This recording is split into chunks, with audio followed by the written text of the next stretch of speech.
here. Apparently, this Babbage fellow was he What do you think of that, Babbage? Let's just have a regular it's comp. ironic that Babbage. 1v1 me, I've got to Babs. go, Let's but he go, stayed bitch. here for the next 20 minutes arguing about him getting to go. I've heard Carnivore speak. I've never heard Blabbage say anything. Yeah, does that make Blabbage a giant pussy pope? Huh? What, Babs? Anyone Does that make Blabbage a giant pussy pope? Okay, Babbage has been server muted, so he can't speak, even if he wanted to. Blabbage is cool. He's server muted by request. I don't have any because problems he with doesn't want to accidentally be heard. Well, just shut up and let me talk. I don't have any problems with Blabbage. I only have problems with people that type and talk He's shit afraid and don't come of in voice. accidentally being I only have heard. problems with people that talk shit and don't come in voice. The people that talk shit to me and don't come in voice. Blabbage talks shit 24/7 in text. Babbage doesn't talk shit to me. He does not talk shit to me. That's all he does. Yeah, but he talks shit to you because you're a dickhead, and you deserve to get talked shit to. Oh, you're so tough now. But you're stupid, you're so and that tough. will never change, You're so tough behind your computer screen. You I bet you will can talk always like that if be you're standing in front of dumb, me. Babs. You're so tough behind your computer screen. I bet you would run your mouth like this if you're in front of me. I bet you would be this tough if you're in front of me. You will always be stupid, Babs, and there's nothing you can do always. about it. This is the best thing that's going on for you. This is all you've got. This is the best shit going on in your life. Babs. What's awesome? This is not cool. There's a lot of other people in here. There's about 50 people when I came in the room just now. All right, I understand your complaints about what you just complained about, but I actually just spoke on it before you spoke on it. The point of that was to make sure that doesn't, the people don't have to listen to that nonsense. And so people are going to talk shit in the chat, and there's nothing anybody can do about it. You talk shit back, but there's no need to draw everybody in the room in on it. So let's just move on. Somebody asked you a question about what you think about the dome. If you want to answer that, that's cool. If not, that's cool too. Well, what's really awesome is Bab says he's here for the next 6 hours arguing. Don't do it, You Royal. gotta go argue. Just Royal, don't do it, please. No. Babs, they're trying to get you to presuppose about this guy now. They just asked you about the dome. And they want you to presuppose. Lael, I thought you were done. But there's a question on the table, Lael, that we're waiting for an answer on. Let that question get answered and hold on for 2 seconds. Jeremy has nothing about you to add other than his derp about presupposing this guy. What value do you have to add, dickhead? You have nothing to add other than bullshit. All you do is just run your mouth like a whiny bitch. You don't have anything of value to add. Get the fuck out of here. You have nothing of value to add. All you do is just whine like a whiny You know better than that. I don't understand the whole argument about presupposing the sky. The sky exists, so I don't have to presuppose it. Chris, let's go talk about the sky. Sky. They just wouldn't think when they use that word presuppose they win the argument by default. They just drop that presuppose thing, and that's a Riley tactic, right? These fucking retards say that the moon is an LED. That actually exists, like the sky, or the sun, or the moon, or the stars, or King Kosho, or... No, don't call me king, man. But it's the truth. It's true that they I don't know who started this when they started it, but they all brought. There's no need to do that, Chemo. Tell me about that in private later, okay? In the middle of a Tell me about that later in private, Chemo. I'm in the middle of talking. I try to get away from that conversation, not so you can bring it back up. All right, that's not cool, dude. I'm trying to get away from all that vitriol. I'm trying to talk about what Chris Lael's talking about.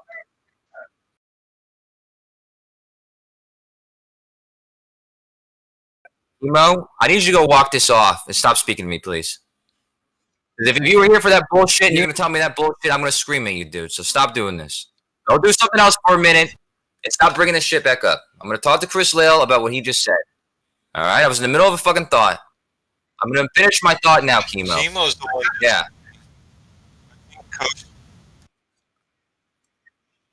You blind motherfucker. What were they speaking about, Chemo? No, wrong, Chris. What were they speaking about, Chemo? Let's bring it back up. Let's bring up what people were talking about. Remind me what they were talking about.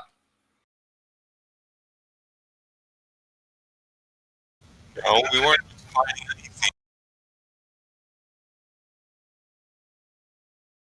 Okay, so you must have left the room for a minute, man, because it's not what anybody was talking about when I was in here. People were asking questions about the flat Earth and got into some personal bullshit. People bickering at each other.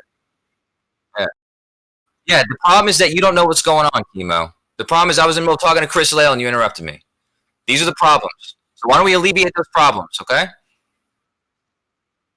Can we just Chemo, listen to me. I'm not going to ask everyone in the room to defend me, but everybody was in here knowing what was happening. You obviously weren't paying attention to what was happening.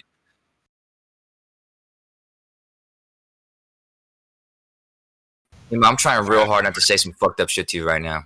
So please just stop talking. Please just stop talking, Chemo. Please. Chemo, I'm going to finish what I was saying to Chris Lale. You misrepresented what was going on in the room, and you've misrepresented. And I'm in the middle of a conversation now, and you're over talking me. Why are you over talking me, Chemo? Please stop over talking me. Can you please stop over talking me, Chemo? Chemo, can you stop over talking me, please? Dross. Can you please stop over talking me, Chemo? Chemo, can you stop over talking me? No point in doing that, Dross. It's ridiculous. Where's the moderation for this guy? Chemo. I know you think you're God in here, but I'm gonna need you to shut the fuck up now. I'm not gonna be speaking to you. I'm not listening. Listen to me, Chemo. I just let you run up. I even told somebody to stop interrupting you. So now you're gonna stop interrupting me. You came in here and interrupted me. I came in here and people were chatting. I allowed them to chat. I told them not to interrupt each other. And then they started bickering to each other about personal bullshit for no reason. And I kept telling them to fucking say your last words and then stop. Let's bring it back to the flat earth. Finally, Chris Lale brought it back up to the flat earth. And that's where we're at now, Chemo. Until you showed up. So do everyone in here a favor and quit your shit, please. So we can continue getting away from this, please. He's right. Perfect. So back to my question. Why is looking at the sky presupposing something that actually exists? Like the sun, the moon, the stars, everything in the sky. You don't know how it works or what exact. Because you don't know how it works. Jeremy, doing this. This is where I shine right here. This is where you shut up, Jeremy. I'm directly answering his question. No, you're not, Jeremy. No, you're not. I'm gonna tell him why I presuppose. You're not, Chris. You gotta stop poking the retards, Lale. Stop poking the retards. They can't help themselves. I see a car driving down the street. I don't need to presuppose it's a car. It's a car. Wow, you don't know how the car going curved there. Get him, Lale. You want this to happen? I mean, you silenced me a minute ago, and now you're letting Lale keep on it. Like, I do want it to happen. You were just gonna let Lale talk, and I can't get my rebuttal. Lale is on point. We'll come up with something decent to respond with, Jeremy. I was about to tell him. I was about to tell him. A car driving down the street. I don't need to presuppose it is a car. It is a car. Go, Jeremy. Sure, defend against this is a bad analogy. This is another horrible global analogy. It's right on point. Go. No. Does anyone want to tell him why it's a bad analogy? Bad analogy. I think it's pretty analogous to exactly what you're talking about when it comes to the sky. I can touch the car. No, your turn again? Okay. I see clouds in the sky. I don't need to presuppose they're clouds because I know what clouds are. Go. So yeah, this is derating, Chris. This is not what the conversation was. This was curved. This was curved and Babs, and they were talking about how do the mathematical equations prove the orbits, and then it all went downhill from there when Babs was called. Watch your next words, buddy. Babs was called a name, and then he retaliated, and that's where it went downhill. Jeremy. Okay. He is eating your lunch and stealing your dog. So it was nothing to do with what Chris was asking. That was your tactic, Kosho, to get away from curved. Watch your next words, man. Get away from curved and to get away from Babs. So everybody in here can see that you're disrupting the convo that's happening right now. So please stop doing that. That wasn't the conversation, though. And do me a favor and just leave me out of your mouth for the rest of the day, please. Like I said, that wasn't the conversation. You interrupted curved and Babs to bring this up. I'm going to only warn you one last time. And then I'm going to get pissed. Oh, gosh. Okay, so, anyways, go, Jeremy. So now we're using the clouds instead of the car. It doesn't matter, either or. You said the car analogy didn't work. I just want to know which bad analogy you're going to use. The car or the cloud? No. You give an intelligent response. You said the car wasn't a good analogy. wasn't a good analogy, so I'm using a different analogy. Okay, fine. The clouds, fine. I'm using the clouds. I see the clouds in the sky. I know what clouds are. I don't need to presuppose. Go. The clouds are, yeah, we don't need to presuppose the clouds. You can go up, you can touch the clouds. You can see them, you can touch them, you can taste the cloud. I mean, you don't need to presuppose what it is. Or how it's okay. You can taste the cloud? I don't want to argue over semantics. Who cares? Doesn't matter. Either way, a cloud's tangible. We can touch it. And I can also see the sun and know what the sun is. Can you touch the sun? No, because I burn up. Can you get every angle around the sun? Can we go up and I would burn up if I could touch the sun, Jeremy. Exactly. This is why it's not an analogy. You're to have a terrible analogy. No, it's tangible. You can measure the radiation coming from it. You can do spectrometry on it. You can do lots of things on the sun. You can send a probe to it. So yes, it's a fine analogy. So everything but presuppose the sun. I can actually feel the sun, Jeremy. I feel the heat of the sun on me. So yes, I can interact with it. Next. Yeah, but you can't touch the sun. I have an actual question about. You can touch a cloud. It's not even close to a good analogy. When was the last time you touched a cloud, Jeremy? Oh, me personally, I've never. I mean, people do it all the time. They parachute. You've never touched it. No. People drive. When have you touched a cloud? I've never. Yeah. Yeah, so I've never got touched probes orbiting the sun at the moment. Well, that's how close is it? How close is the probe to the sun? Are you asking me? No, I'm asking the room. How close? Anybody else thinking Uranus? This was Babs' question. This is what was hijacked, Chris. The disaster area rock band crashed their ship into the sun. That's true. I just want to know how close the probe is to the sun. Why won't anyone answer? Who knows? Disaster area. That's an answer. 2 miles. Because we're told if we get too close to the sun, we'll burn up.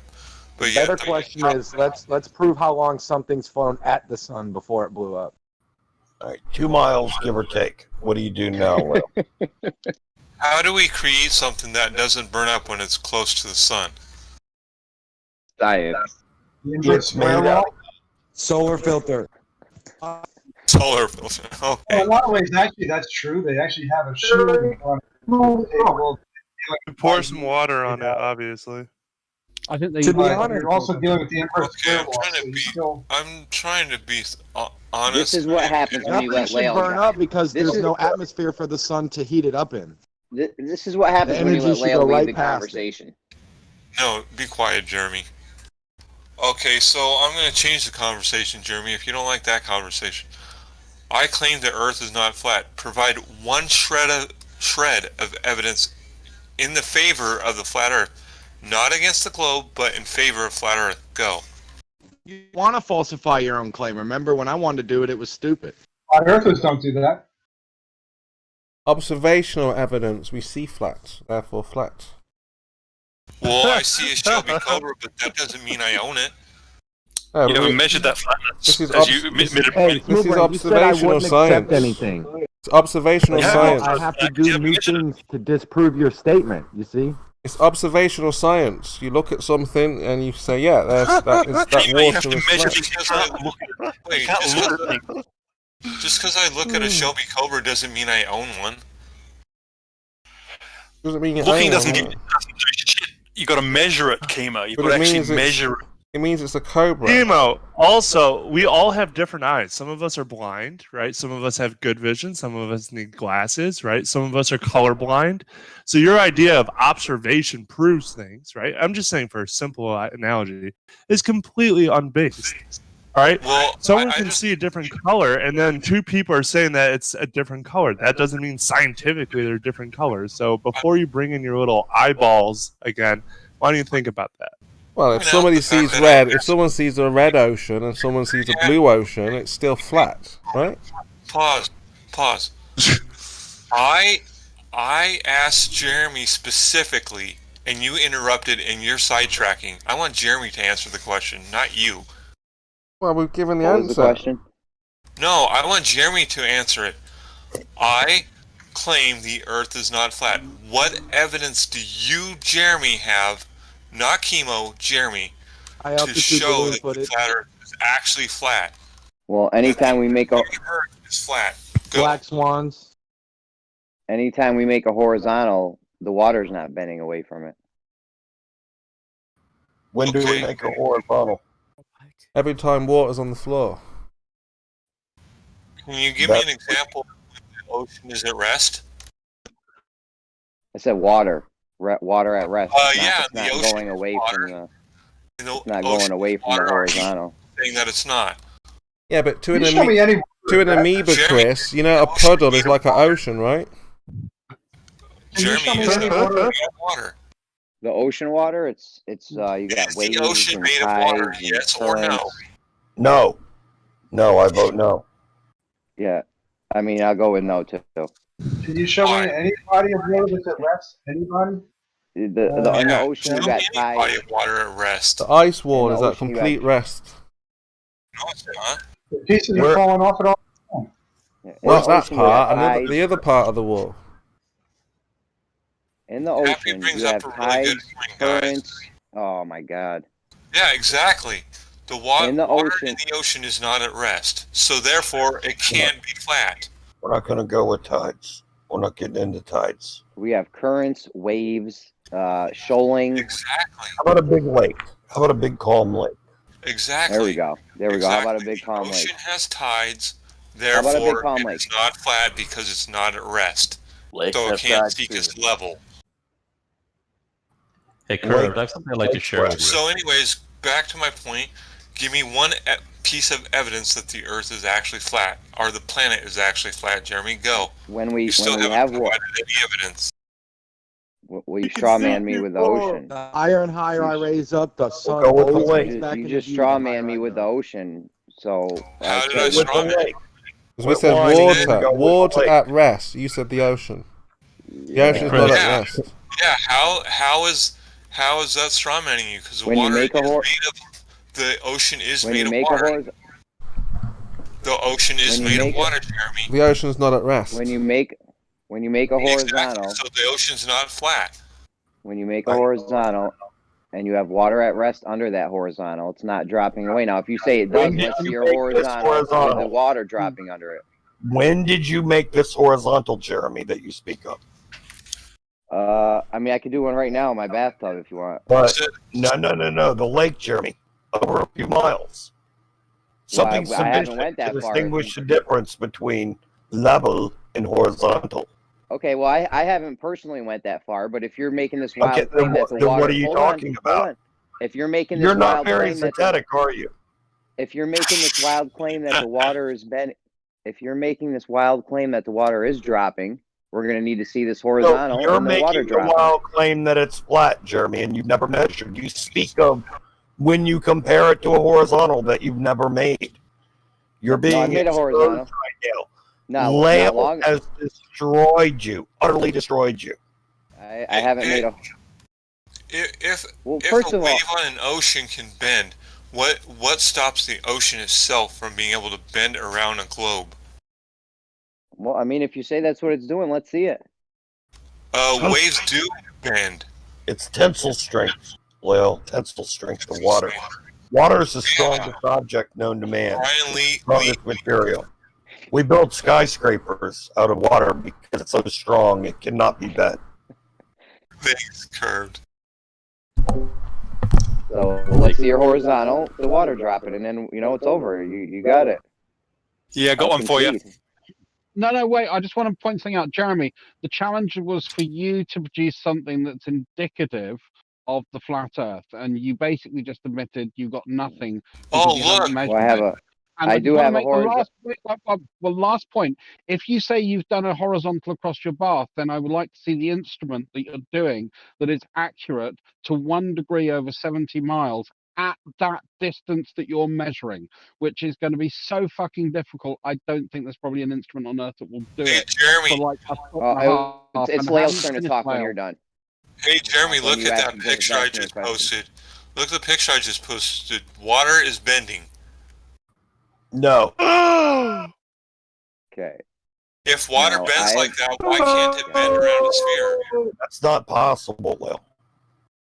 Now, I've made a horizontal, And the water, this water at rest. Jeremy, you haven't done anything. You haven't. You just admitted you've done nothing. So don't say you have, because you have not. Timestamp.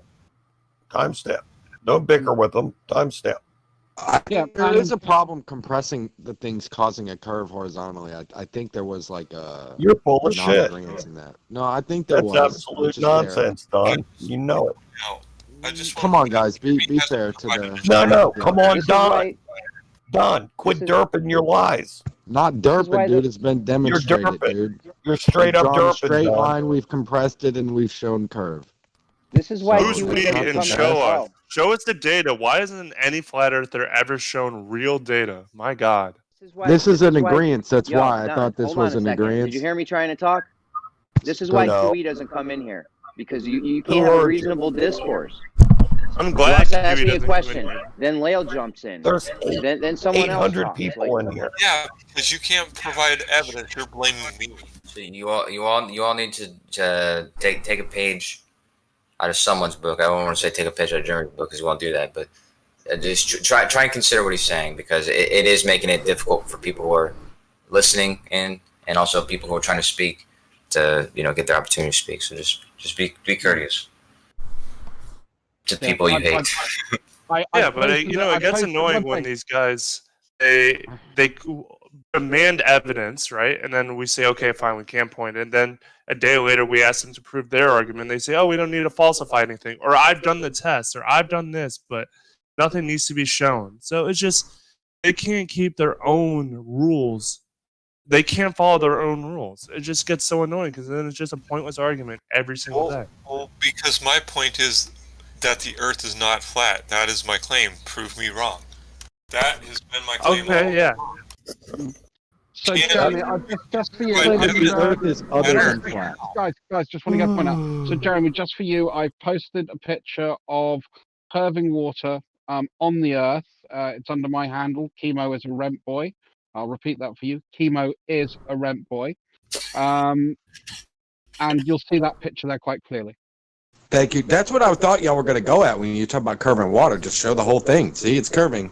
Now we got to say, oh, they're lying when they're presenting that picture. See, that's a different argument, guys.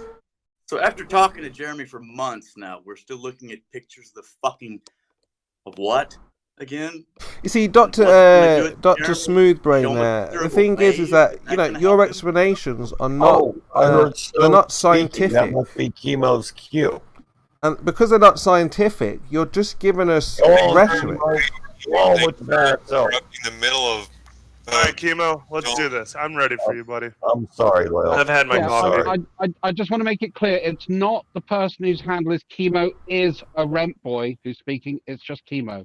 But Chemo is a rent boy, is trying not to overtalk anybody. Please carry on. So when you're confused with the state of affairs, well, that's because you're trying to give an explanation that goes against science itself, you see. So when we're asking you for how have you manipulated any of these variables, you say, oh, we have an equation, we can calculate it. I mean, the maths just describe what the experiments are supposed to have told you. And, like Space Po there, Babs was saying, where is the demonstration to back up your calculations?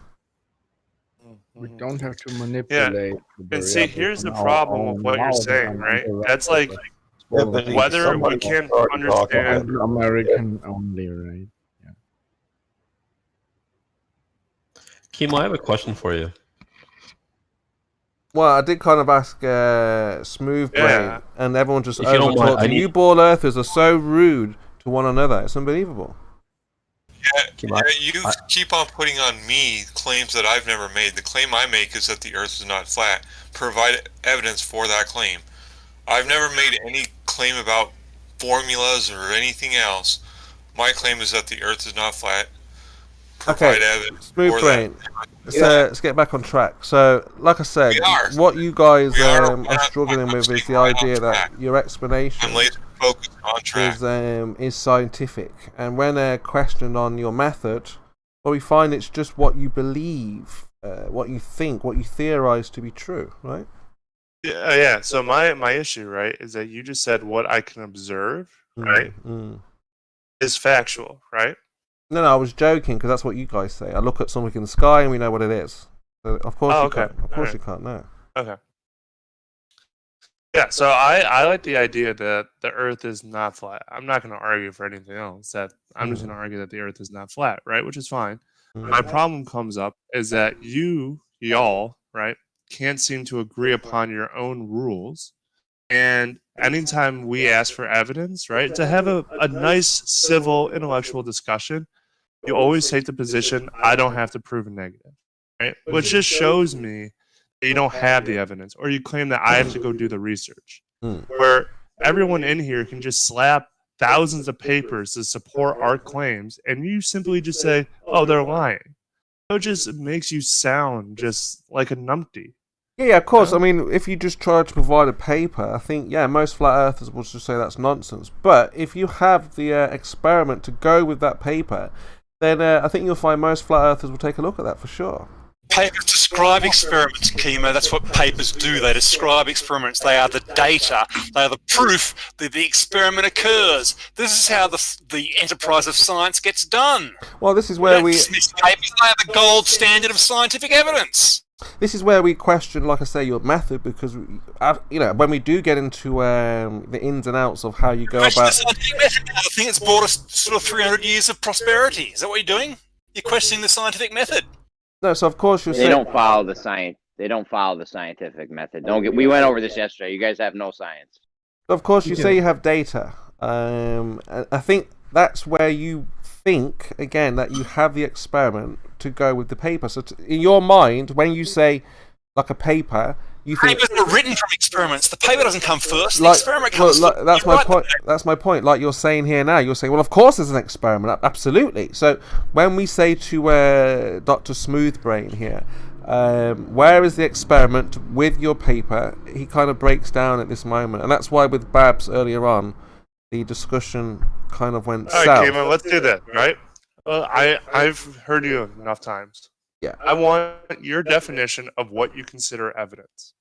Okay, so if we're looking for evidence of a claim, you're going to have to test that, especially if it's in the natural and physical world, where using the scientific method. Now, the only way we're going to accept your answer, your conclusion, is if you, the person, were to manipulate the independent variable to the for the cause to the effect.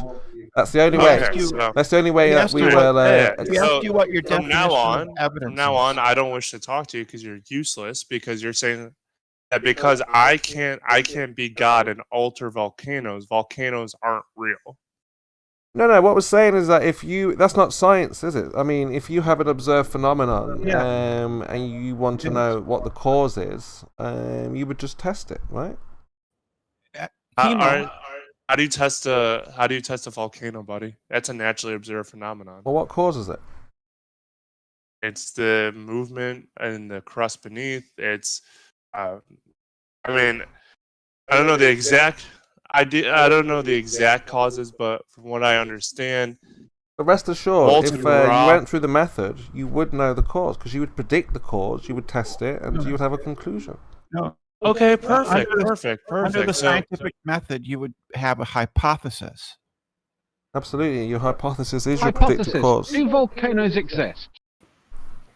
No, that's a silly hypothesis. You would have a hypothesis. You would have a hypothesis that would explain why volcanoes erupt, right? No, again, we're looking for why the volcano erupted. So you're saying that would be the hypothesis, yes. Yeah, so you're predicting the cause of this, so you'd have to test it. You're not predicting it. I'm sorry, go ahead, Leo. I'm going to detract a little bit. You flat earthers who reject mathematical formulas, what in this picture that I just posted, what does that look like? That's just a language describing something, Chris. Yeah, guess where this is at? This is in Michelson and Morley's experiment.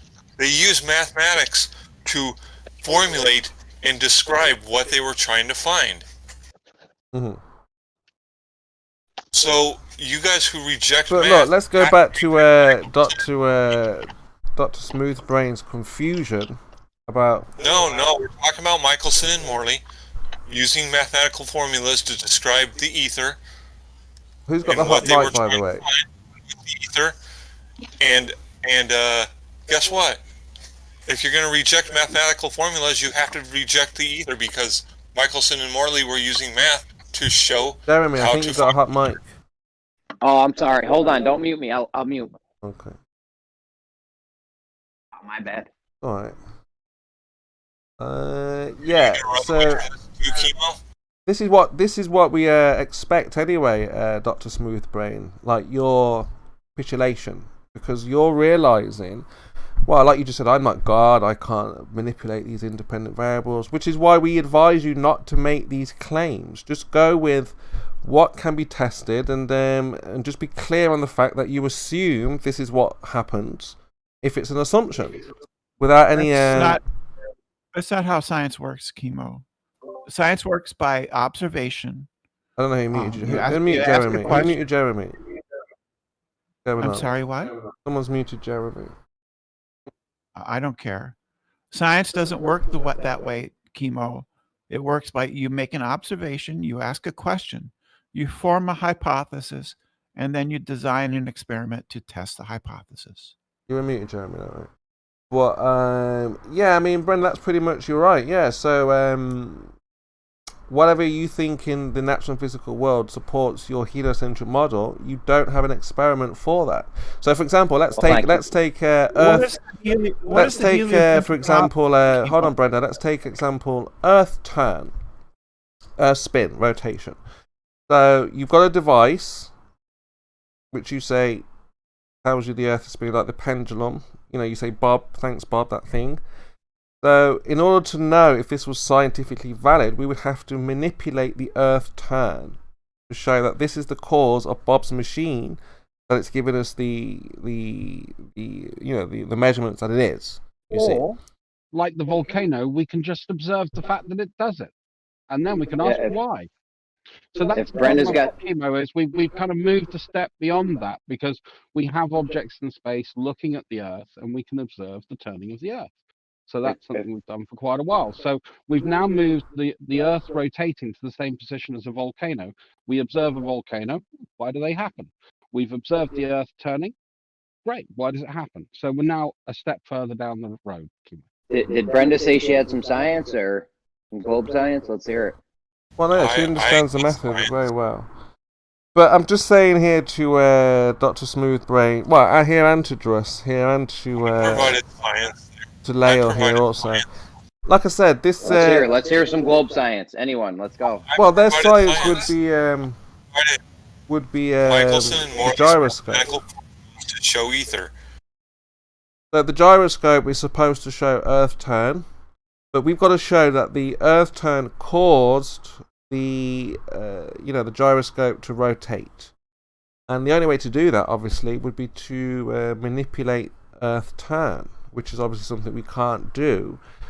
So we just have to infer that the Earth is turning. You can put the gyroscope on different spots on the Earth, and it will change the way it moves if the Earth was a sphere or if it wasn't a sphere. So that's your independent variable that you can manipulate. Job done. The end. Well, the independent variable is the cause, yeah? You can manipulate a variable and you can make predictions, and you can see whether those predictions are matched by your hypothesis. And if the predictions do match your observation, then you've confirmed your hypothesis. That is how science gets done. Yeah, but we know that the independent variable is the cause to our dependent, right? I don't care about your independent variable and your cause. That's your high school understanding of science. I'm a scientist, and the way science gets done is, like I just said, you make a hypothesis based on and then you devise some measurements or an experiment that you might think you'll have certain observations if the hypothesis is true, and then you go out into the world and you observe whether it matches your hypothesis. That's how science gets done. I don't know whether there's an independent variable or a cause there. That's not really relevant. So only in your high school version of the scientific method is it relevant. Let's hear some globe science. Go. Natural observed phenomena. Okay. Okay, so let Brenda do it. Yeah, I have an egg suspended in a glass of water. It's a natural observed phenomena. Yes. The egg is suspended in the glass of water. Egg suspended in water? What's happening? The egg's just sitting there doing nothing? It's sitting there doing nothing. That's midway. Not a phenomena. Yeah, it is. Yeah, it is. But how did that happen then? Okay, so you've got the egg in water, Brenda. So what? Nothing's happening. Chemo, in order for it to be a phenomena, something has to No. So look, Jeremy, we can say we've got the egg in the lake and it's floating. And you're like, well, how is that happening? Because before the egg, it sank. You see? So now we have to explain how does that happen? Why is it not going down? So Brenda, carry on. Excuse me, this is my experiment. Yeah, go ahead, carry on. It's fine. I have a tall glass of water. The egg is suspended halfway between the top of the water and the bottom, and it's just sitting there. And that is a phenomenon. Okay, your egg suspended in water is your phenomena. Yeah. This can happen in nature, Jeremy, yes. So go on. All right. And so then I have a hypothesis. Yeah, what's the cause? How is it doing that? What caused it to sit in the middle of the water? He's about to tell us. I'm not at the cause phase. I'm just asking questions of the world. That's what a hypothesis is, and I want to know. I suspect that the reason it's in there is because the buoyant force is exactly equal, enough to suspend it midway in that column of water. So what's the cause? Now hold on. So what? Force? So what, Brenda? What caused the egg to What caused it to stay there in the? Yeah, we don't care about what you think about all of that. We want to know what caused it to stay in the middle like that. How was that happening? I just said. I just told you the buoyant force. So buoyancy caused it to stay where it is. Okay, you're going to need to explain. You're going to need to explain the buoyant force because we're looking for the cause. You can't just say a word. Maybe if you let Brenda finish the sentence, she can do that. I already have that. I already have an idea what the buoyant force is. I'm testing it. So I have this idea that the buoyant force is in equilibrium, places the egg in equilibrium there. And so what I need to do is change the buoyant force. That's my independent variable. No, the buoyant force, you can manipulate this, yeah? Is what you're saying. You need to explain you need to explain the buoyant. What is the buoyant force? I already know what that is. What is I already know. Tell me. Well, what is it, Brenda? Brenda? It needs to be in your hypothesis. What's the mechanism for buoyant force? The buoyant force is in equilibrium, so the pressure. So what's the mechanism to cause a pressure, to cause a force? The buoyant force is in equilibrium. It is the pressure of the water around it is in equilibrium with gravity. Ooh. Okay, so fine. Pressure, so how are you going to? Your hypothesis is the pressure.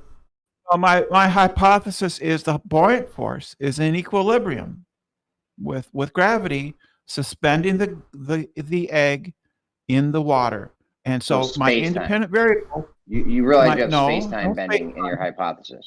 No space-time. This is elementary high school physics, and so then my independent variable would be the buoyant force. No, which I think, Brenda, you've got a string holding that egg up in the middle of. So you've got a device. There's just no way you could suspend an egg. How can you suspend? And the reviewers, when they review my experimental setup, they will decide whether or not there's a spring or not. But for now, I'm going to vary the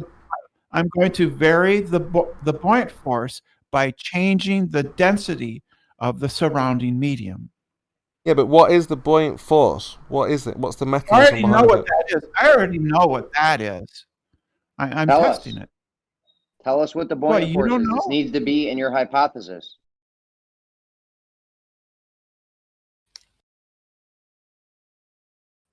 I already know what the buoyant force. What are you trying to prove? What are you trying to prove with this? It's trying to prove cause to the egg floating in the middle. I'm trying to prove that if I alter the buoyant force, the position of the egg will move. So you're going to just change the medium that the egg's in. I'm going to alter the buoyant force by changing the medium. Yeah. You're going to do Riley's egg experiment. Is that what you're trying to do? Because you're gonna make the medium more dense, Brenda. Yeah. This is relative density. I mean, I might make it less dense. So you've just discovered that. So what we've discovered that when you add salt or change the density, it moves the egg. I'm not going to add salt. I'm not going to add salt. The water's already salty. I'm going to add fresh water. Yeah. All right. You're going to change the density then. Go on. What's the prediction? So you're going to control. You're going to control the up or down movement by changing the medium that the thing's in. What's the prediction? That's what we do. This is our thing. So hold on. So what's the prediction? So look, Brenda, slow down. So you've got water in the cup. You're going to pour more water in. What do you think is going to happen? It's going to flow over, right? So you're going to change the medium, aren't you? You're going to take out the salt. You're going to remove some of the salt that was already in there. It's going to pour out. You're going to put fresh water in. The water is already. I'm going to make the surrounding medium less dense. Less dense, yeah. So again, you're changing the density. Yeah. So well done. What's the prediction? You've done it. You've just done it. You've predicted. We need to make a prediction before we do the experiment. Your predicted cause is the density. That's what you did. You changed it, and that's what we saw. I'm going to alter the buoyant force by changing the density, and I'm going to make it less dense by pouring fresh water in there. You're being silly. Buoyant force. Chemo is trying to avoid answering the question because he's so stupid he doesn't know what the answer is. Yeah, you're being silly. Buoyant force. He understands buoyancy so poorly he doesn't know what the answer is going to be, what the prediction is. The egg's going to go down. The egg is already buoyant. This is our experiment, though. You just proved relative density. The egg's already buoyant, Brenda. What was the cause? What was the cause of the egg going down? This is so silly. It's unbelievable. They would go crazy. This one, No, I changed the buoyant force. Oh my goodness! The medium, the relative density between the two. Did you change the size of the object, Brenda? I didn't change the size of the object. I changed the density. How did you change the buoyant force then? This so-called buoyant force. I changed the buoyant force. But the egg is already under buoyancy. Yeah, it's buoyant. Yes, it's in equilibrium. Yeah, exactly. So you're trying to move the egg up or down. Yeah. How are you going to add or take away buoyancy?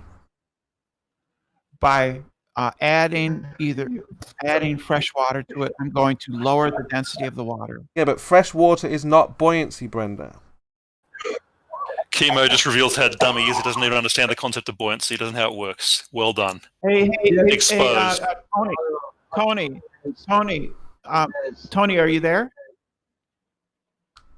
PhD Tony? This is ridiculous. Yes, I'm here. We're onto something here. This is nonsense. Brenda always takes us down the realms of stupidity. What's wrong? Brenda, can I say something? One quick thing. Chemo, I don't know why you're arguing against this. Every major navy who has a submarine does this. Instead of changing the density of the water, they change the buoyancy of the submarine by pumping water in and out of the vehicle. We understand. This is relative density. This is our thing. No, it's not relative density at all, Jeremy. You cannot describe how a submarine or the egg in Brenda's experiment stays suspended in the medium by only using relative density. We can manipulate the relative density is not a force, Jeremy. So in the submarine, all you're doing is filling the chambers with water and removing the water. And what does that do, Chemo? What do you mean, what does it do? It makes it go up or down. You change the density. How? No. How do you, if you only pump in 1,000 liters, if you pump in 1,000 liters of water versus 500 liters of water, how do you control how fast it ascends or descends in the water?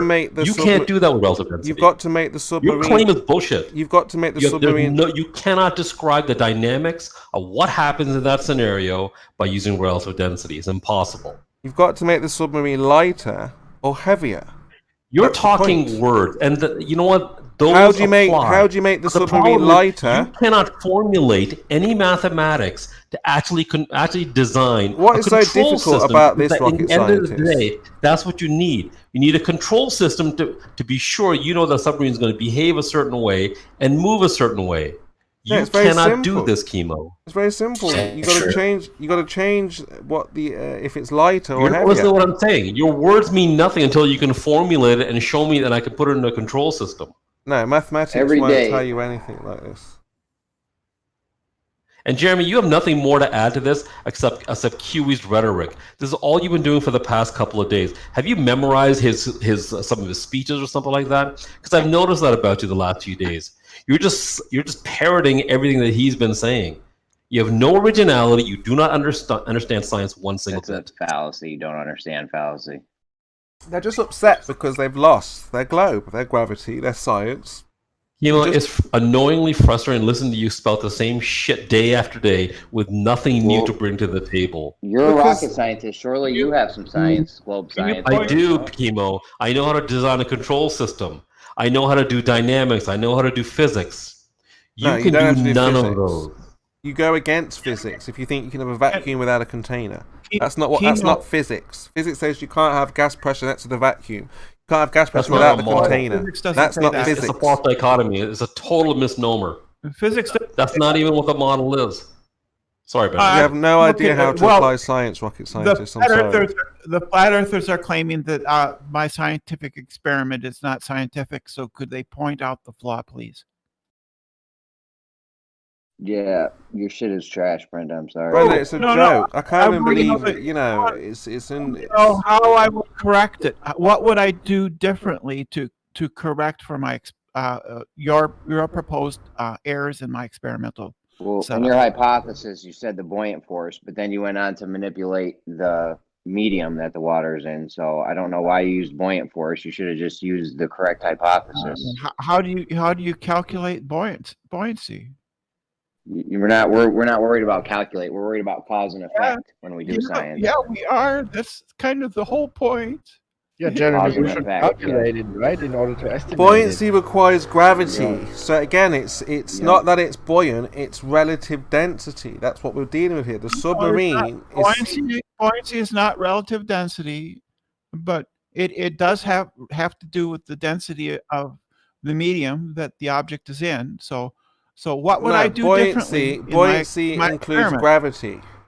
So you did a perfect. You did a group. Besides your hypothesis being wrong, you did a great experiment that proved relative density.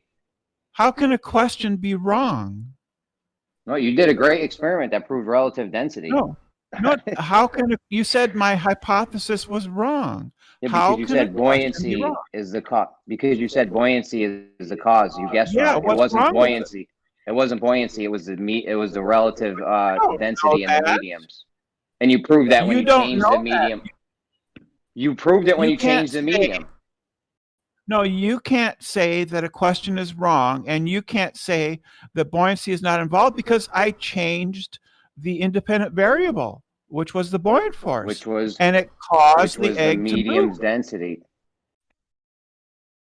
Yes. You changed the medium's density. I don't know why you used buoyant force. Well, do you know how to calculate that? We're not worried about calculating shit. We're worried about cause and effect. It's kind of the whole point. It's the whole point of the whole point is cause and effect. Calculating density. Will it think or will it not? Science thing is cause and effect. Not calculating shit. It's cause and effect. Jeremy, you're spouting density. How do you think that value is determined? I don't know. How is it determined, Mr. Rocket Well, Scientist? you know what? Let me ask you a simple question, Jeremy. What are the units of density? And then tell me what the units of relative density are. It's the relative density is just the density of the object compared to the density of the medium it's in. That's all. That's not what I asked you. What's the units of density and what's the units of relative density? Why don't you work it out? Keeman, you know that I can. I'm not talking to you. Jeremy, answer my question. For what object? Why does Jerry need to work it out? Doesn't matter. Water. Doesn't need to work it out. It doesn't need a gotcha. Kemal, I'm not talking to you. I don't know how many grams per cubic centimeter water is. I'm not asking you what the values are. I was asking how you come to that determination. How do you know something's denser than another thing? You're not asking for the unit of measurement. Yes. What are the units of density? Oh, the measurement units we use? Grams and cubic centimeters. So okay, so what's the units of relative density? What? What's the units of relative density? It's the grams per cubic centimeter of the object. Excellent. Now, how do you take it from? I wasn't done. No, I'm not done. My last. I wasn't done, rocket scientist. You asked him a question. Let him finish. Why are you even asking questions if you won't let him finish? Shut up, Chemo. You know what? Forget it. We're not going on. Yeah, forget it, Jeremy. Why even answer me if I let you finish? Go on, dude. Finish your point. Finish your point, Jeremy. Rocket, let him finish. No. He hasn't. No, he hasn't finished the rest of my question. Can't even finish your sentence. How do you go from relative density to acceleration? That's the part you don't get, Jeremy. I want to contest the flat earthers' objection to my experiment that it involves gravity. It does not involve gravity. I'm simply going by the Archimedes Principle. I'm not including gravity in my experiment. Right? So Archimedes Principle... your experiment proved relative density. That's all I did. No, it didn't. No, it didn't. It showed that the buoyant. It showed. Let me explain it to you because you probably don't understand Archimedes. Archimedes said, basically that the magnitude of buoyancy on an object is equal. It's equal to the weight of the fluid it displaces, right? So my independent variable, then I change the weight of the fluid that is displaced by either adding salt or adding fresh water.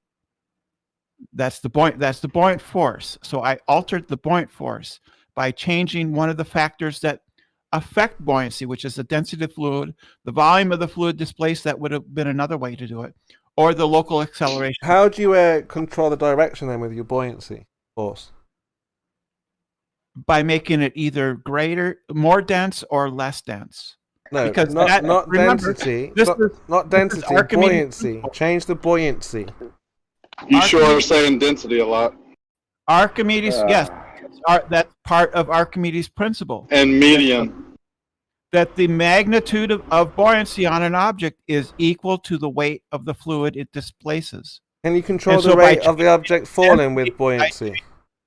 So by changing the density of the fluid, I'm changing its weight. Does that control the rate that things fall? The buoyancy? The buoyancy force is a force opposite. Does it control the rate things fall? Does it control that speed? What are you talking about? The acceleration, 9.8 meters per second. Does buoyancy control that rate? Is it the cause of that rate? Again, Archimedes' principle is that the buoyancy of an object is equal to the weight of the fluid displaced. Look, Brenda, that egg moved up at a particular rate. The things fall at a particular rate. So does buoyancy control the rate of that object falling? No, it does not. It's following. So I just want to state the major. Let me just state the major flaw in Brenda's whole experiment that she just tried to do. The first flaw was that in the beginning, when the egg is just in the beginning, when the egg was just sitting there, nothing happened. Somebody's talking all the way through me. Buoyant, being very disrespectful. So the first part of the experiment, the natural observation, with a scientific experiment. The first. I'm sorry, I'm laughing at the. What in the world is going on here? I can't. Oh, I'm trying to make They can't let me get this out because it's. Can you help Kia settle down? He's having a meltdown. So now you're going to pipe up about me when that guy broke in 5 different times on purpose? Yeah, you're the loudest person here, man. It doesn't matter how loud you are. Gain some self-awareness, man. Let Jeremy continue. Let Jeremy continue. You're about to be muted. Kosho is here too and didn't say nothing? Exactly. Right, go ahead, Jeremy. Your father in private.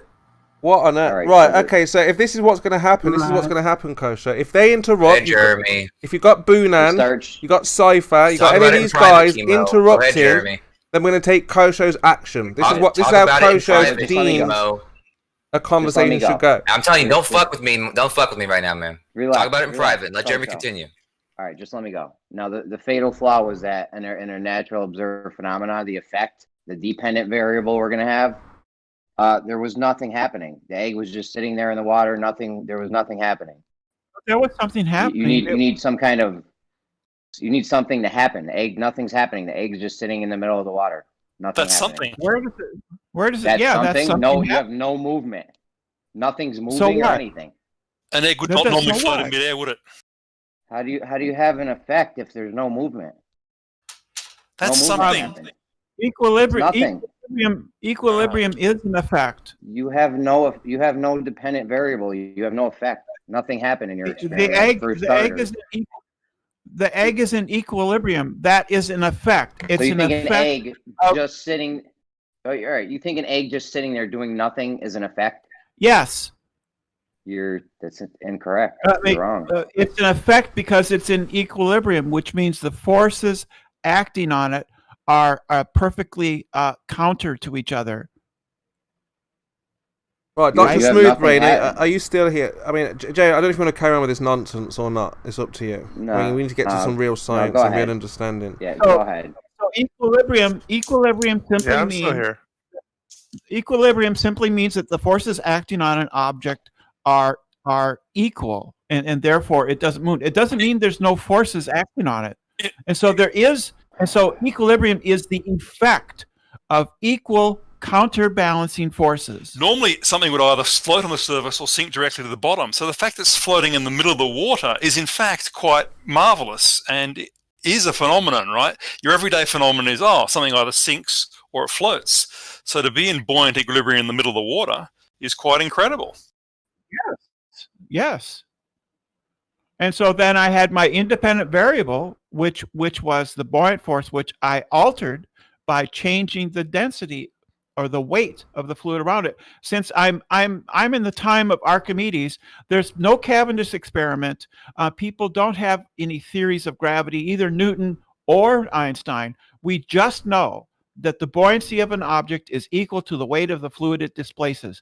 I change the weight of the fluid that is displaced, and I change the equilibrium of the egg, and it moves either up or down. In a predictable fashion based on the buoyancy equation, and you can't do that with your stupid density disequilibrium bullshit. You cannot make a prediction about whether it's going to float or sink.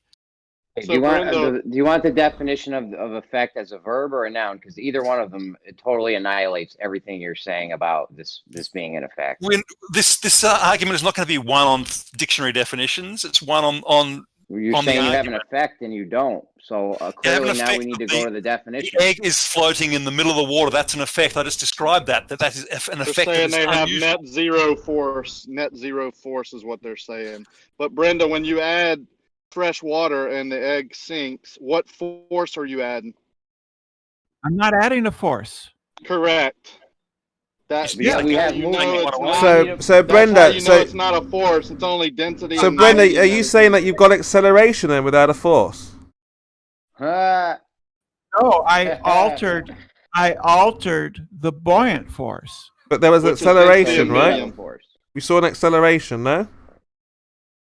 Yeah, it moves towards the bottom of the. There was an acceleration. What caused that acceleration? My changing the buoyant force. The buoyancy was change the a force. You only added a different medium. No, I changed since this is Archimedes Principle. The buoyant force is equal to the weight of the fluid. Let me ask. So you're repeating that over and over again. We heard it. Let me ask my question over. You don't understand. When you added, whatever. When you added the fresh water, what force did you add to create the downward acceleration, which requires a force in your model? Go. I didn't add. How do you add a force? I didn't add a force. She's just said it, Rakia. She's just busted herself. She's just debunked herself. She's just added the water. You just destroyed your argument. She just destroyed herself. Yeah. Backwards. Ass backwards as usual. Brenda has destroyed herself. She said, "I added water. The egg fell, but there was no force." We're counting what was said properly. Well done, Brenda. He's confused. He's thoroughly confused. I don't know how confused. She said she added fresh water, reduced the buoyancy, and the egg will go in a downward motion. That's an acceleration. There's an acceleration, correct? But no force, Curved. She said. Since you addressed me curved, is that an acceleration going down? Motion? I assume you're going to be quiet now. So when she don't assume over me while I'm talking then, faggot. Oh, maybe I didn't hear. Your mic is terrible. Well, again. Maybe you should shut the fuck up once in a while when people are talking. Yeah, just take it easy, man. Maybe just answer. Is it a force? I did answer. I asked you a question. Well, you broke up. Your mic is terrible. Your mic is crap, man. Then don't address me, bitch. So Rakia, you're talking to Brenda or me? Are you talking to Brenda or me? Because your mic is terrible. I'm talking to you, faggot. Faggot? Faggot. Well, are you talking to Brenda or me? I can't hear you. Yeah, you're using bitch and faggot. That doesn't address. Yeah, because I'm talking to you. Curved is obnoxious. He should be booted. So Brenda hasn't done anything to you, so I don't know why you're starting this shit. I'm not starting anything. I think. Yeah, Curved you were. You were. I think Curved is calling me a faggot or Brenda. But then you turned it. Then you turned it. You knew he was talking to you, and then you tried to talk about Brenda. Don't do that. It's very shit. unclear who he's talking to because I can't hear a word he's saying. I just hear faggot I could tell. and bitch. Okay, well, curved. I really wish you would Do you use want to that talk kind of about a language. downward force? I really wish you wouldn't use that kind of language. Do you want to talk about a downward force? Or you want to talk about personal stuff like Curve does? I'm just watching the shit show, man. Then go on mute. Then go on mute. My evidence Then go on for mute. the Brenda. my evidence Brenda. for Earth being round doesn't have anything to do Snack, with your mic is Earth. super crackly. Snack. Yeah, it's worse than Curves. Right, Yeah. hang on. So Brenda, is it a force or not? The buoyant force is a force, yes. No, the downward motion of the egg when you add the fresh Yeah, water when you change that was caused by the independent variable, which is the buoyant force. You can't cause anything by You're adding fresh water, correct? Yeah. Yeah. So what is that? It's water. Yeah.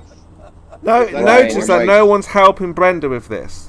I'm just waiting I for don't Brenda need to. I don't need any help.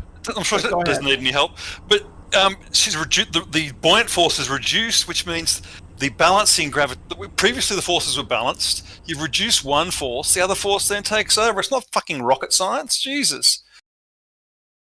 So there was an acceleration. What was that? Why did it accelerate? Of course, there's an acceleration. Yes.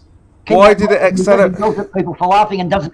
Why did it accelerate, T guy? It's going up with you. Going up with soon. I think I also. She added fresh water. It started to accelerate. So was the cause of the acceleration her adding the fresh water?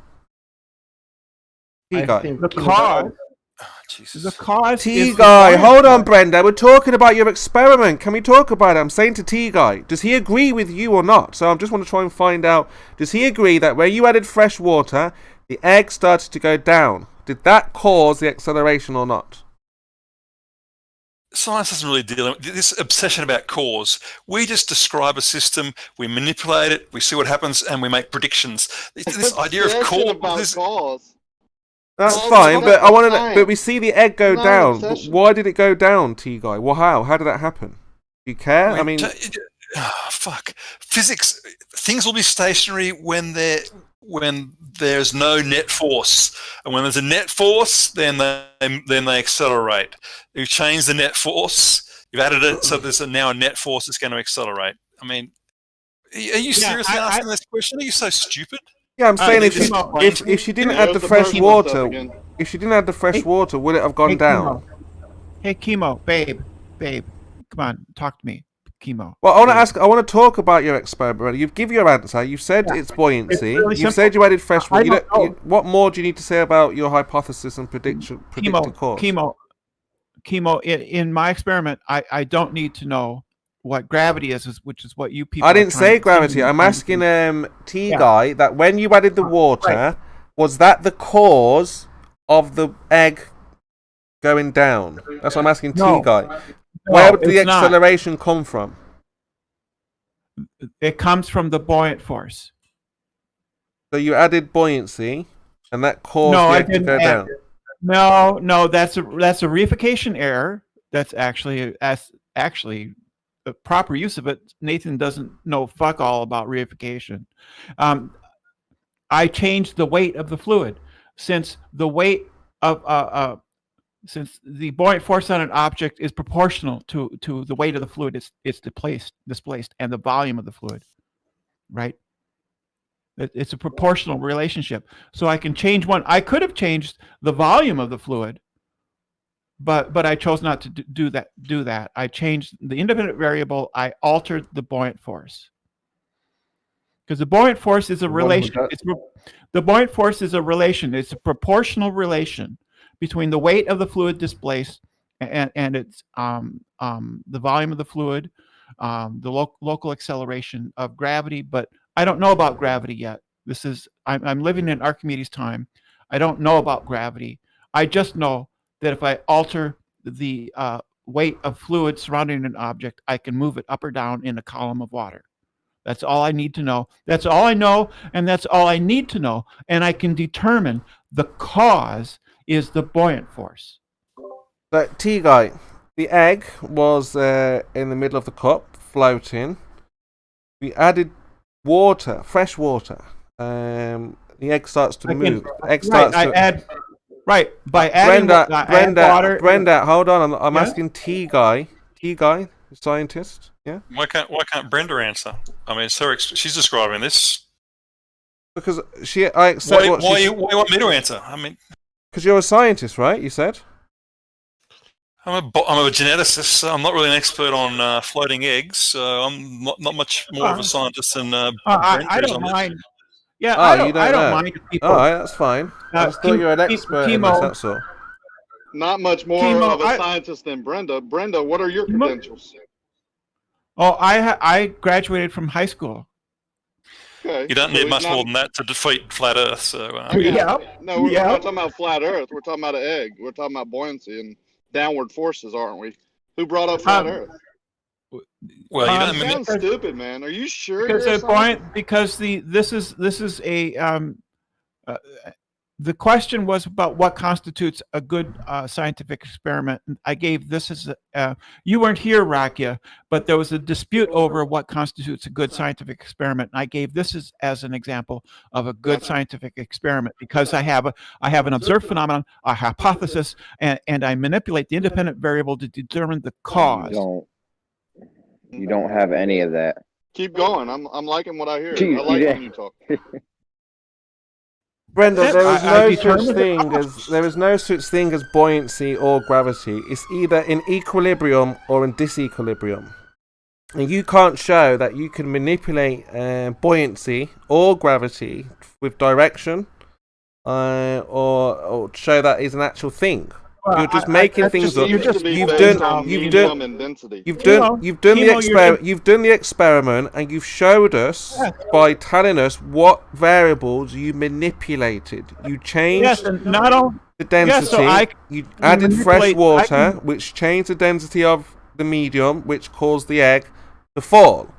That's why the scientist T guy doesn't understand what to do. Because to him, he's like, well, I can't explain that. You need a scientist, which is why we're explaining to you. We all understand that this is like high school. You know, I have, of course, a bit more than high school understanding because I've had a lifetime of being interested in the sciences, so I know a bit more.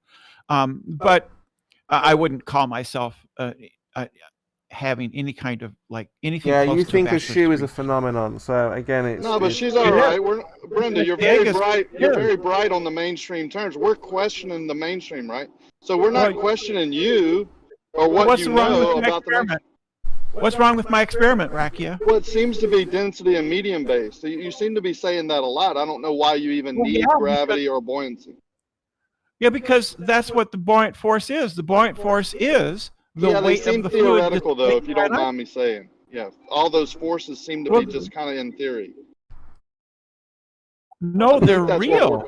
Yeah, I understand that you think they're real. And I do too, I guess. Can theoretical forces make a real object move? No, but changing the density and the medium that object is in can. Yeah, I changed the buoyant force. No, you changed the medium. Yes, by changing the weight of the fluid displaced, I changed So leave out buoyant buoyancy. Leave out buoyancy and just say I changed the medium. Oh, but you just want me to have a different hypothesis. I have this hypothesis. Yeah, I understand. I don't want you to do anything. I'm just saying that's where the discrepancy is. Just leave out the engine and transmission, Brenda. You don't need those. Just concentrate on the ignition key in the back wheel. Hey, Blue Marble Plants, I know I recognize that voice. You can leave out all that shit in the middle, sure. I think I'm done here, and others can chime in, and maybe they can help convince Racky that he's. Convince me. I'm just commenting on your experiment. It's good. I mean, No, you're not. You just wanted me to do a different experiment. No, I'm saying what I feel. Like, it just seems like you're changing the medium. Well, Racky, do you know the buoyant force equation, just out of curiosity?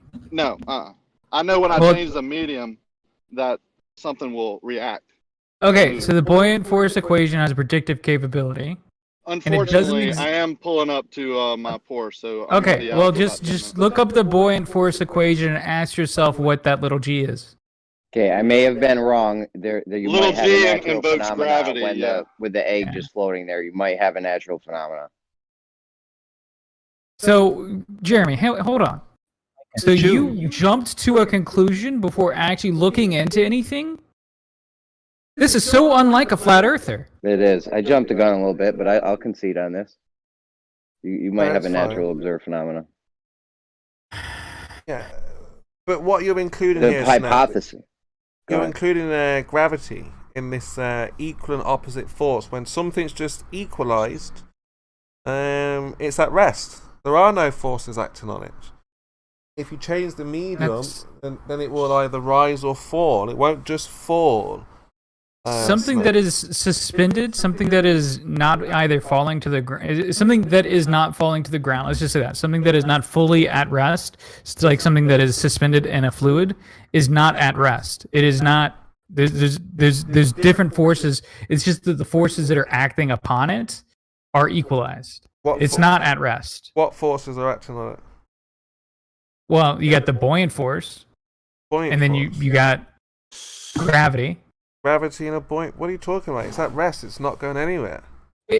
It's not at rest because it's suspended in a fluid. So I'll tell you why. For example, if you take a giant container ship, on the ocean, it has no weight. You can't weigh it until you know. It does have weight. Unless you know the weight. It absolutely has weight. It has not when it's on the water. You cannot weigh the boat. It's neutrally buoyant, but that doesn't mean it doesn't have weight. It means that it's weightless. There's nothing active on it. Oh, Jesus It's not weightless. That is crazy. Bruh. When it's equalized, it is weightless. You cannot weigh it. You couldn't tell me the weight. That's not true. That's not true. A ship is not weightless when it's floating in water. No, it has weight, but you won't be able to weigh it when it's in equilibrium. You just said it was weightless, so does it have weight or is it weightless? Which one? So obviously, it has to be pressing on a surface. Which one? You said it has weight, but now you're saying it's weightless. So if a ship leaves dry dock, right? Yeah.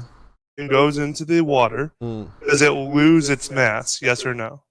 No. I'm saying if you take that ship into space, it has no weight. No, we're talking on the water. Yeah, on the water, you can't weigh it. How are you going to weigh it on the water? You went from the ship does have weight to it doesn't have weight. Now, if we launch a giant cargo ship into space, that's going to mean what exactly?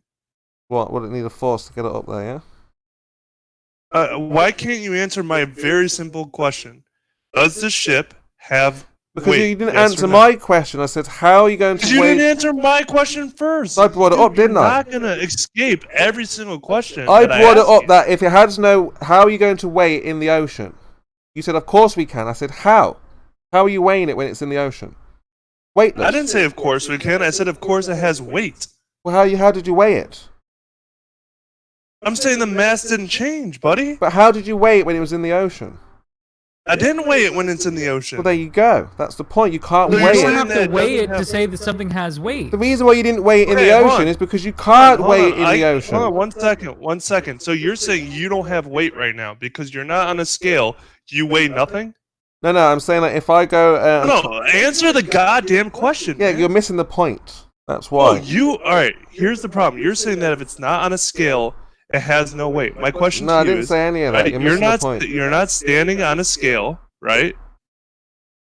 Yeah, like, I can't measure your weight without removing you from the landmass and applying you to another machine, right? I can't weigh you while you're standing on the dirt. I have to take you and put you onto a scale. But what you're basically saying is when you're not on the scale, you're weightless. No, I'm saying That's what you're saying. No, I'm saying when you're in equilibrium, you're weightless. But you're not. Just because you're in equilibrium, we could take that ship try and listen apart. to what's being said. Listen, when the ship is on the ocean, hang you on, cannot wait. weigh We could that take boat. that ship apart and weigh each part of the ship. Not while it's in equilibrium, you can't. And then we could devise a way to take that ship apart. On the ship, you can't. You're just going to talk over me, Chemo? Because you're not answering what I'm saying. When it's in equilibrium, you don't be able to find a scale big enough to weigh a fucking cargo liner to say that cargo liner definitely you couldn't weigh a basketball. Weightless. You couldn't weigh a basketball either when it's on top of the ocean. Wouldn't matter what it is. When it's in equilibrium, you cannot weigh it. It has no weight. Yes, you can. There's ways of doing it. Fucking God, Chemo. Well, go on then. How do you weigh? All right, let's take a basketball on top of the ocean. How are you going to weigh the ball? You pick it up with a fish scale type weight, and you can get the weight that way. Oh, so you've taken it now out of equilibrium. Now it's in disequilibrium. Now you can weigh it. Of course you can. Oh. Made up words again, Chemo. Disequilibrium's a political and economic term, and you know that. So if there was a force, if there was a buoyancy force acting on the object, you would be able to weigh it because there is a force, and you can have the boat where it is because there's a force, and you could weigh through that force and with the gravity force. Okay, so let's look at the definition of weight. Weight is often expressed in the formula weight equals mass times gravity. Is this object still subject to gravity? Yes. Does this object still have mass? Yes. So therefore, this thing has weight. Gravity's not a force. It doesn't matter if gravity is a force or whatever you want to call it. Is it still subject to gravity? If the answer is yes, and this object still has a mass, then it definitely has weight. No, it's not. Prove it. Prove that it doesn't. All right. If you're gonna say no, it doesn't. Prove it. It's got nuh-uh. No, like I said. Look, in all seriousness now. Like I said, once it's in equilibrium, you in all seriousness. Now that I've been BTFO'd, in all seriousness. No, because you're being silly. We focused on the ball and the boat. It doesn't matter what the size of the object is. You have to take it out of equilibrium to give it the weight. Otherwise, it's weightless. Okay. Emo, what you don't understand is equilibrium takes into account the mass of an object, right? For something to be into equilibrium, that means that the opposing force, right, has to equal the other force. That's how an equilibrium works, right? They end up equaling each other. They don't cancel each other and erase the mass of each other. That's where you're having your problem. What you're having the problem because let me finish. Let me finish. Right. I know this is hard for you. Right. When an ocean liner goes into the ocean, right? The ocean is supporting the weight of the cruise liner, right? As the cruise liner is trying to push out the water, right? They form a buoyancy equilibrium. Right? That does not mean the mass of the cruise liner or the mass of the ocean are erased. It means they have formed a relationship with one another. No, well, again, when the only time you're going to recognize the weight of that boat is when it starts to push off the water. That's how you can get your speed and determine how fast you're going, because it's telling you how much it's pushing off the surface. That's wrong. And once it's sat there in equilibrium, you're not going to be able to... No. Yes, you can, because we can calculate the mass needed to reach equilibrium, which means that the mass... Look, you're looking at this backwards here. What you need to do is try to figure out if you can weigh something once it's in equilibrium. And once it's out of equilibrium, well, yeah, of course you can, because it's not trying to find its rest. You know, like liquids and objects try to seek their equilibrium at rest. They're looking for their level. So that goes with all things. Everything, you and I, all objects are trying to find their level. Is an object on a balance in equilibrium? You're talking about something floating in water. The buoyant force itself is the measurement of the weight of the object. Buoyancy is not a force. Okay, otherwise you'd be able to weigh the boat. Sorry, but it is, Chemo. Well, what can it do? How can it cause direction? How can it cause acceleration? Put something in it, it pushes it back. How does it cause acceleration? Only works if there is gravity, and gravity is not a force. Right. And gravity is a force. There you go. You see, invoking more magic. Reality shows us magic. You're denying reality. I'm not invoking magic. I'm not denying anything. I'm saying that you're invoking reality. Look, are you going with Newton's gravity or Einsteinian gravity? It's all the same gravity, all Chemo. The same. Oh my gosh! You see, Blue. Exactly the same gravity. This is the problem here. There's not all the same, is it? All right, Chemo. Here's a great idea. Bill just said something in chat. Let's take a scale, right, and then a bucket. Fill the bucket with water, and then put a little miniature boat in there, right? You will observe that even though the boat is not moving or accelerating, it is floating in an equilibrium state. The whole mass of the system has increased, meaning that even though the boat is in equilibrium, it still has mass. And we can record this using a scale. No, so you put the scale at the bottom of the ocean, stand on it, and see if you can weigh yourself. Exactly. I hope you fall to the bottom of the ocean. You can't. The scale will sit on the bottom of the ocean, or the bottom of the swimming pool, or whatever, and you won't be able to weigh yourself. Right? Not if the scale is designed to be as equally buoyant as the ship. No, you just take a normal scale down, like what you've got on there. Well, why can't we use a scale that's just as equally buoyant as the ship? Because you say everything falls down, but that's not true. Okay, but let's just say we designed we designed the scale to measure the weight of the ship in water. And we decided that in order for this to work, we have to make the scale as equally buoyant to sit in the exact same position in the water as the ship. Yeah. Then we could weigh that ship, couldn't we? Therefore, the ship's now weightless. What are you saying? So let's look at this again. You've got a scale, got the ship. You're going to make the scale buoyant, so it sits under the ship, is what you're saying, yeah?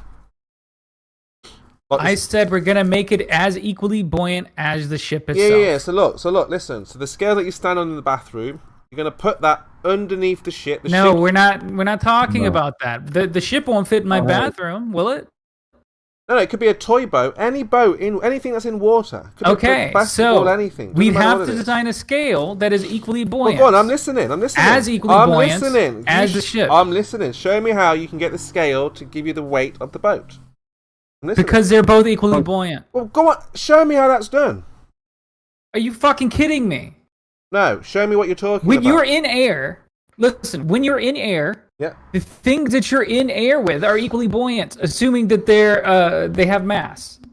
No, stop talking about assumptions and show me what you're talking. You've got the boat in the water. You're going to weigh it now. Give me the weight of the boat. I guess it wouldn't be equally buoyant because hydrogen isn't equally buoyant. Regardless, this right? is the problem with you, so you can create something that is as equally buoyant as the ship. You just can't handle it. You tell me why it would be impossible to weigh something if I created a scale that was equally buoyant with the ship. You could never do that. It's wishful thinking. What do you mean? How can I never? What is magical about the ship that can't be replicated with a scale? Because once it's now you want Chemo to show you how to do your hypothetical. It's not. He's making a claim, so don't interrupt. You're making a claim about. You just asked him to do it for you. So no. So tell me why you think that a scale that isn't equally buoyant with the ship can't be created. Equally buoyant. You're saying attached to the ship.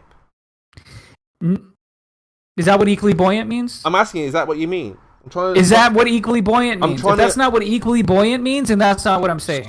I'm trying to visualize what mathematical construct you're coming up with. I'm struggling. So we're either showing the diagram. It has a certain amount of displacement, right? It has chambers and pockets of air in it that give it a certain buoyancy. Where is the scale? We can apply the buoyant force equation. Hang on. We can apply the buoyant force equation to make predictions about the buoyancy of the ship, right? I'm sure you can. I've got no doubt that you can. If we take and plug those numbers in to create a scale that would be the same, have the same buoyant force. A mathematical scale. We could definitely use that to weigh the ship, could we not? You can't go wrong with a mathematical scale, then no, of course not. But a real can you show me how it wouldn't work? A real scale in the water. You're not going to weigh that object. Why would you even need to make a scale? Not in the water. Are you prepared to make a ship? Take a toy boat. You just calculate how much water it's displacing. That's the weight of the ship. You can actually measure this. No, we can't do that in the oceans there, Lewis, because... You can actually measure this, and it's actually a pretty accurate way of doing it. You can fill a bucket all the way up, or any kind of container all the way up to the brim with water, and then put an object in it that displaces some of that water, capture the water that escapes, weigh that, and that is exactly how much the object you put in there weighs. For goodness sakes, let me point out the dishonesty that you're doing, right? So we pointed out how you can measure the weight of the ship. Hang on, Kimo. Here's where you're being dishonest. Look, then you say you can't do that in the ocean. But then you say you could do this with a toy boat. Well, why does it need to be done in the ocean? What makes the ocean different? No, because if you know the volume of the water and the displacement, of course you can work it out. But in the ocean, when it's in equilibrium, you can't do that. It doesn't mean that it magically doesn't have weight. You can't do it on dry land. I'm saying that it will have weight. I'm sorry, pal, but they don't make it equalized, nothing has weight there. Sorry, Blue. Make a set of scales you can weigh an ocean liner on, buddy. To weigh the boat, you would either have to take a crane and pull it up out of the water, and then hang it off a spring or something. That'll do that, and hang it off a spring. Crane that'll do that with a boat like you're talking about. Once that giant boat is in the water, and you didn't know already how much it weighed, you would never be able to weigh it ever. Emo, here's the problem, right? Is that you're trying to protect your argument by just saying we can't do this. Well, then tell me how you're going to do. I'm not. I'm asking you how. How are you going to weigh the boat? You don't know how much it weighs. How are you going to weigh it? It's in the water. You can weigh it in dry dock. In dry dock, we can perform the Archimedes experiment, and we can measure the amount of water displaced as we lower the ship into the dry dock. Into the ocean. Right, there you go. No, in the ocean. Into the dry dock. No. Not in a container. No. The container of the ocean is different to the container that is like a bath or a tub. No, it's not. No, it's not. Why is it different? Because the container is ice. Right? It's ice. So when the water reaches the ice, what do you think happens? What are you saying? Timo, I thought you were going to say a lot of that water. Let's think about this. Let's think about this for a moment. If a big giant wave was heading towards the ice wall, the giant wave would hit the wall, hit the land, and then just freeze, right? But obviously, if it hit the tub, if you're in a bath, and you make a wave, the wave hits the wall, comes back through the water, and back on the other wall. That doesn't happen in the ocean, right? All right, Kimo, you have just made a claim. Let me finish. So rude. You guys are missing a key point. We don't build. You don't build scales. Hang on. You don't build scales to determine the displacement of a ship. So the way you measure displacement is by using draft marks or load lines. A merchant vessel has 3 matching sets, one each mark on the port and starboard sides, forward, midships, and astern. These marks allow a ship's displacement to be determined to an accuracy of 0.5%. The draft observed at each set of marks is averaged to find a mean draft. The ship's hydrostatic cables show the corresponding volume displaced. That's what they do. That's how they do it. Like you don't listen or something, right? We're talking about. I just told you how they measure displacement in the ocean. How? Oh my god. He just got done saying it's like you don't listen. And then he completely doesn't miss what I was saying about how you measure displacement in the ocean. It's He's been doing hilarious. this for years. I'm curious why. That's fucking hilarious. I have It's a like question. you don't listen. I have a question Okay. for you.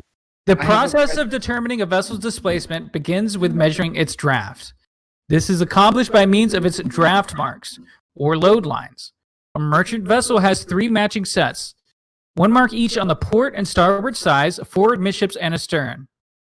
These marks allow a ship's displacement to be determined to an accuracy of 0.5%.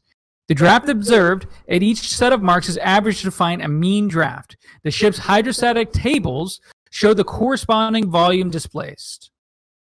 Yeah, that's gobbledygook. We're talking about the weight of the boat. That's what weight is. Yeah, we're talking about the weight. The weight. The weight. That's gobbledygook. None of you can hear me. Here's the answer. Nope, that's gobbledygook because I Yeah, you can't just read something and then be like, that's the answer. Right? You have to show that you didn't know the weight to an object and you were able to weigh it in the ocean. Because you think they weigh this shit? Do you honestly think that they weigh this shit before they put it in the ocean? Here's the draft tables. There you go. Look, you've got something on the boat. Now you can start to weigh it. No, that's how you weigh it. Of course. You have to take it out of disequilibrium. Now it's pressing. No, you don't. The only other thing you got to know is what the salinity of the damn water is that it's in. Yeah, no, that's not how you would do it. Yes, that is how you do it. Okay, so you take a balloon that's hovering in the middle of the room. How are you going to weigh that? Now we're talking about balloons. Same thing. The same thing. Once the object's in equilibrium, you can't weigh it. How are you going to weigh the balloon? Exactly. Just give up, Chemo. That's the point. Why are we talking about balloons? We were talking about boats, weren't we? We're talking about equilibrium. You cannot weigh I said a basketball also. You cannot weigh something in equilibrium. Anything. I just explained to you how they measure something's weight. So how would you do that with a balloon then, in midair? So if you set a basketball on a scale, it's not in equilibrium, Chemo? No, if no, it's not in equilibrium. No, it's not at rest. It's not. Oh, I see. It's moving then. Why is it moving if it's sitting on a scale? What do you mean? Why is it moving? It's not at rest, is it? It's sitting at rest in equilibrium. I think he doesn't understand what being at rest means. On a scale and it's in equilibrium, I can't weigh it. No, because he thinks a basketball just He thinks a basketball just sitting there is moving, even though it's not moving. No, it's applying pressure, and it's telling us how much pressure it's applying to the scale. That's the weight of it, Chemo. No, the pressure is telling us how much pressure is being That's exerted. the weight of it. That's its weight. No, that's What do the you think the pressure. scale is trying to That's measure? the pressure that it's pressing on the scale there. Yeah, that's what weight is, Chemo. No. Weight involves gravity, and we don't have gravity. Weight is mass times acceleration. Yes, that's a force. We've just found out though, with the egg, you can add water; it accelerates without a force. I have a question. Doesn't accelerate without a force. Question? Yeah, what's the question? Can none of you see how much Chemo is sea lioning? And you're all jumping. Yes, on that, they can, but they have to try to academically rescue him for some reason. I'm not sure. I mean, I think we've thoroughly destroyed him at this point. Well, I mean, if hypothesis I'm pretty proud of it. Destroys an argument, I mean, that's how you see it. But at the end of the day, you've given an explanation that has been debunked because no one can. No, you haven't debunked it, Chemo. Jesus Christ, you don't. What? The ship's displacement is its weight. You accepted that. You accepted that a ship's displacement is its weight, but you could not. You then said, but you can't measure displacement in the ocean. Okay, yeah. I showed you how they measure displacement in the ocean, and then you're like, well, what about balloons? Come on, Chemo, stop being fucking stupid. Yeah, I'm showing you that a basketball, from a basketball to a balloon to a boat, once it's in whether it's in space, whether it's on top of water, whether it's in the atmosphere, once it's equalized, an equilibrium here, you cannot weigh it.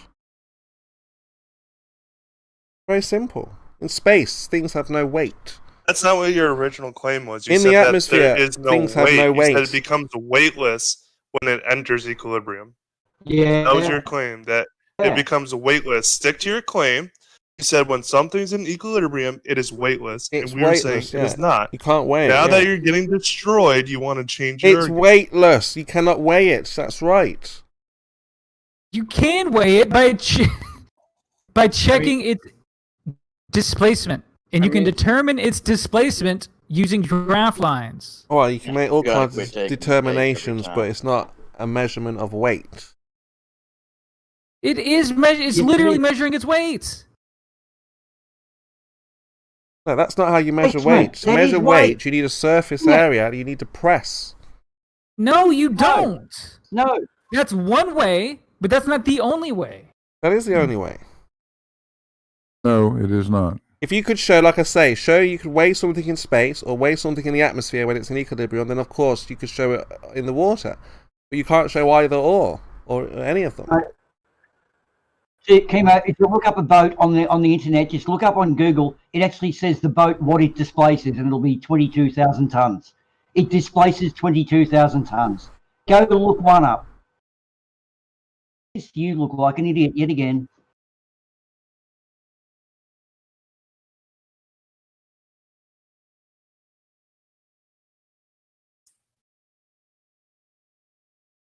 All right, excellent. We got Dal in the chat, and Hey, hold again, on, Kimbo, I want to ask you a quick question, though. we've got Dal. You said that there's an ice wall. Can Let's you read out defend what your Dal claim? says here. So Dal says, what kind? He wants to know what kind of Escaping moron my question. believes that a standing body of water can conform to the exterior of shapes while displaying topography upon its surface. This is utter stupidity. You see? Now, which moron thinks this? Speak up. Hey, Kimo, can I ask you a quick question? Well, You claim earlier saying that there's okay. an ice We'll wall. get back Can to you that, defend Dal. or show evidence of your ice wall? But remember, these are just wild assertions. No one's been to the ice wall. What we do know is, though, that people think... Okay, so you have no evidence to support anything you ever said. What, of the ice wall? I mean, just water needs to be contained. They're just assertions. But the facts are that you tell us that water can conform a standing You body have of no water. evidence. What? There's Hold no on. So what? Hold on. You want to talk evidence about the ice wall, do you, or something? Yeah, where's thousands the of- evidence? You made a claim there's an ice wall. Where's your ice wall evidence? I bet more people have been to the ice wall than have been to space. Precisely, yeah. All right, show me the evidence. That's I actually want to not see true. who's been to the ice wall. I want to see pictures of the ice wall. I want to see documents of the ice wall. See the ice wall. Come on. Jeremy, who exactly was at that ice wall? So you can see the Earth, not a globe, then, right? No, don't change the question. The question is about you To improving be your honest, he was assertion already that there's asking an a ice wall. question. You kind of bombarded him with that one. I I'm asked him posting the it 4 picture. times and he keeps All right, escaping Coach. it, I let him so ask. I'm applying the I'm- pressure. Where I'm is your posting evidence? of an ice I'm wall? posting the pictures in the chat right now of the Go ice for it, wall. Jeremy. Yeah, he's holding our toast More to the people fire. have been there. I mean, there's like 1 million of them. It's the coastline of Okay, Antarctica. that's not an ice wall. There you go. There's the ice wall. Now, what's next? That's not an ice. What That's is it? not the ice wall. Prove that's not the ice wall. I don't have to prove a negative. Well, we can see the picture of the ice wall. What are you talking about? Okay, so well, hold on. You accept pictures. You have to prove off it is, Google, right? Okay. Yeah, you have to prove that it is without a question of a doubt. I don't have to prove a negative, What I right? can see- Because if you want to just use pictures, right? I can do this. I can Google pictures of the Earth. Right here we go. Mm-hmm. Pictures of the Earth. Google Images. Copy the link. There you go. Now we're on to We'll just something post else. this in the We're chat. not talking about No, we're not done with leaving. ice wall. One huge difference is you can take your little camera and your little body down to Antarctica and take the picture. Body ain't so little. Can't go to space and take those photos that you're posting as proof. Believe it or not, more people, Just one of those little hinky dink, Be a subject you know.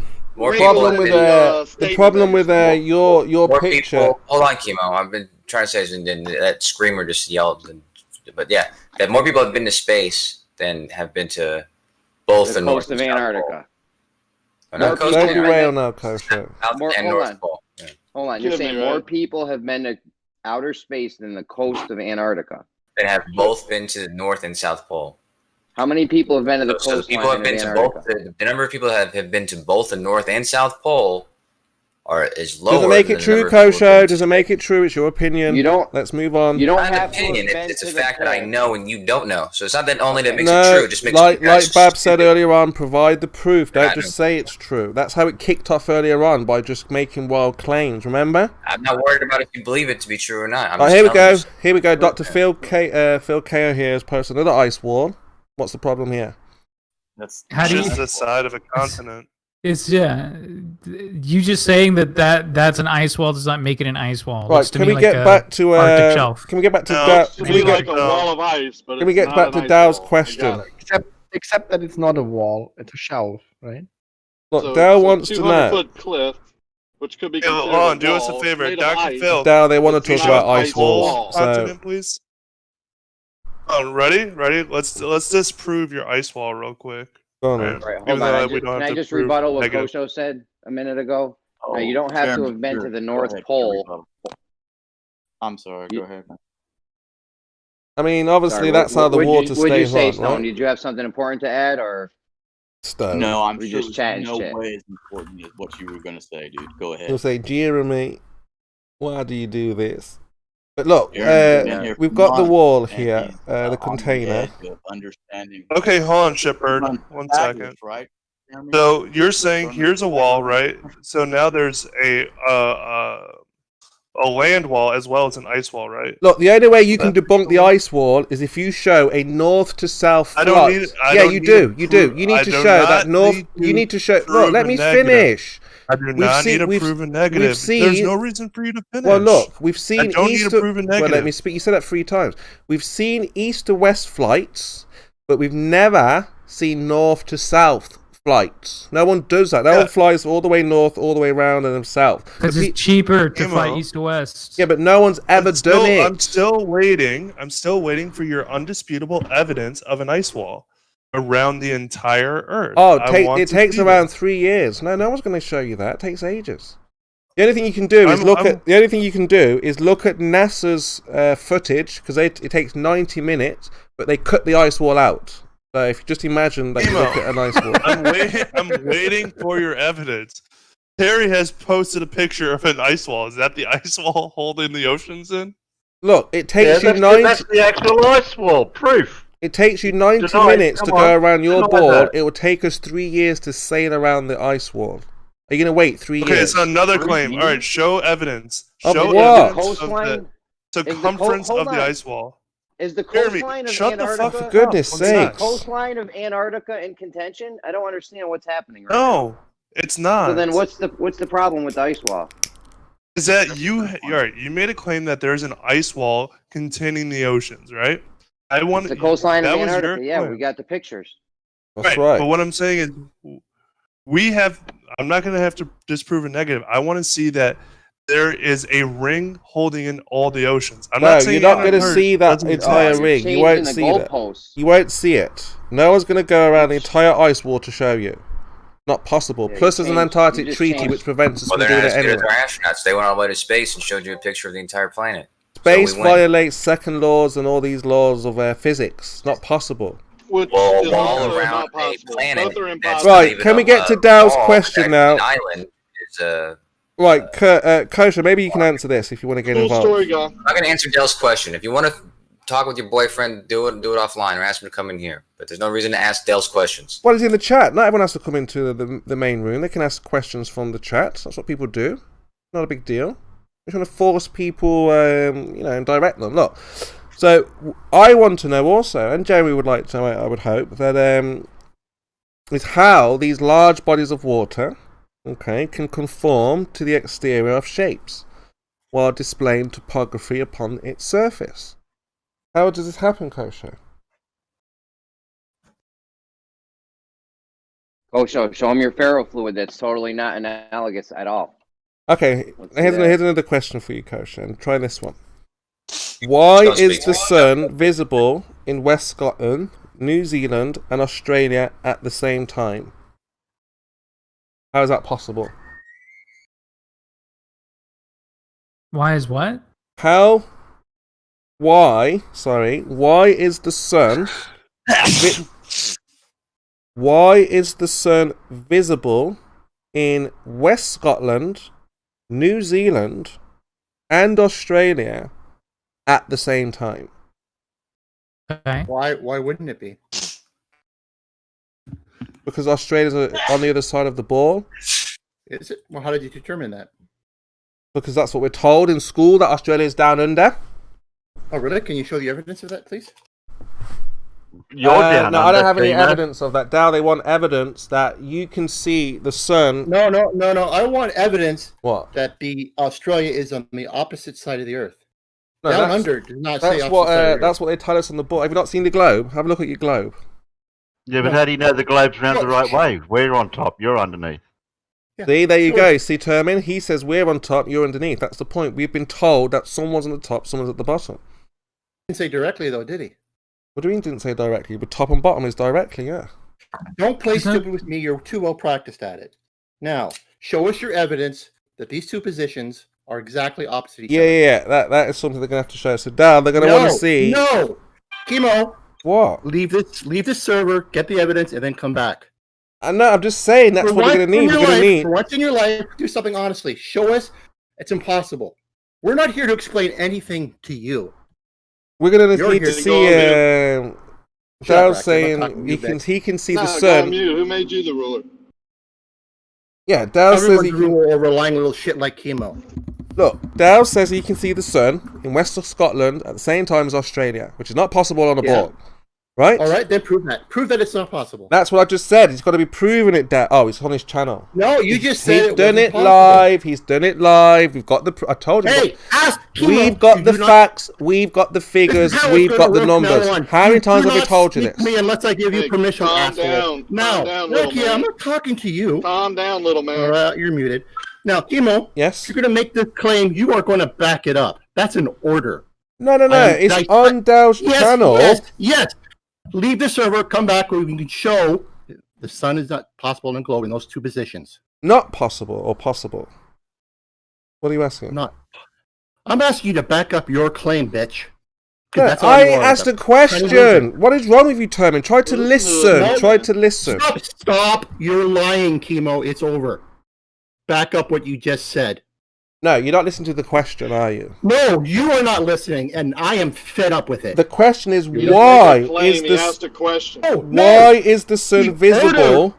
Why is it visible? No, you said it's impossible. Back that up. No, yes, why? If question. Yeah, why? That is the question. Anything else after that? No, anything after that is not the question. No. The question is the question. The question is. You understand, Chemo? This is not a request.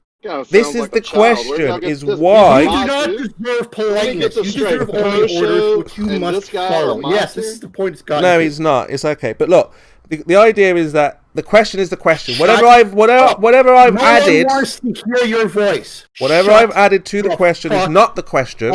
Right? If I say it's impossible, it's possible.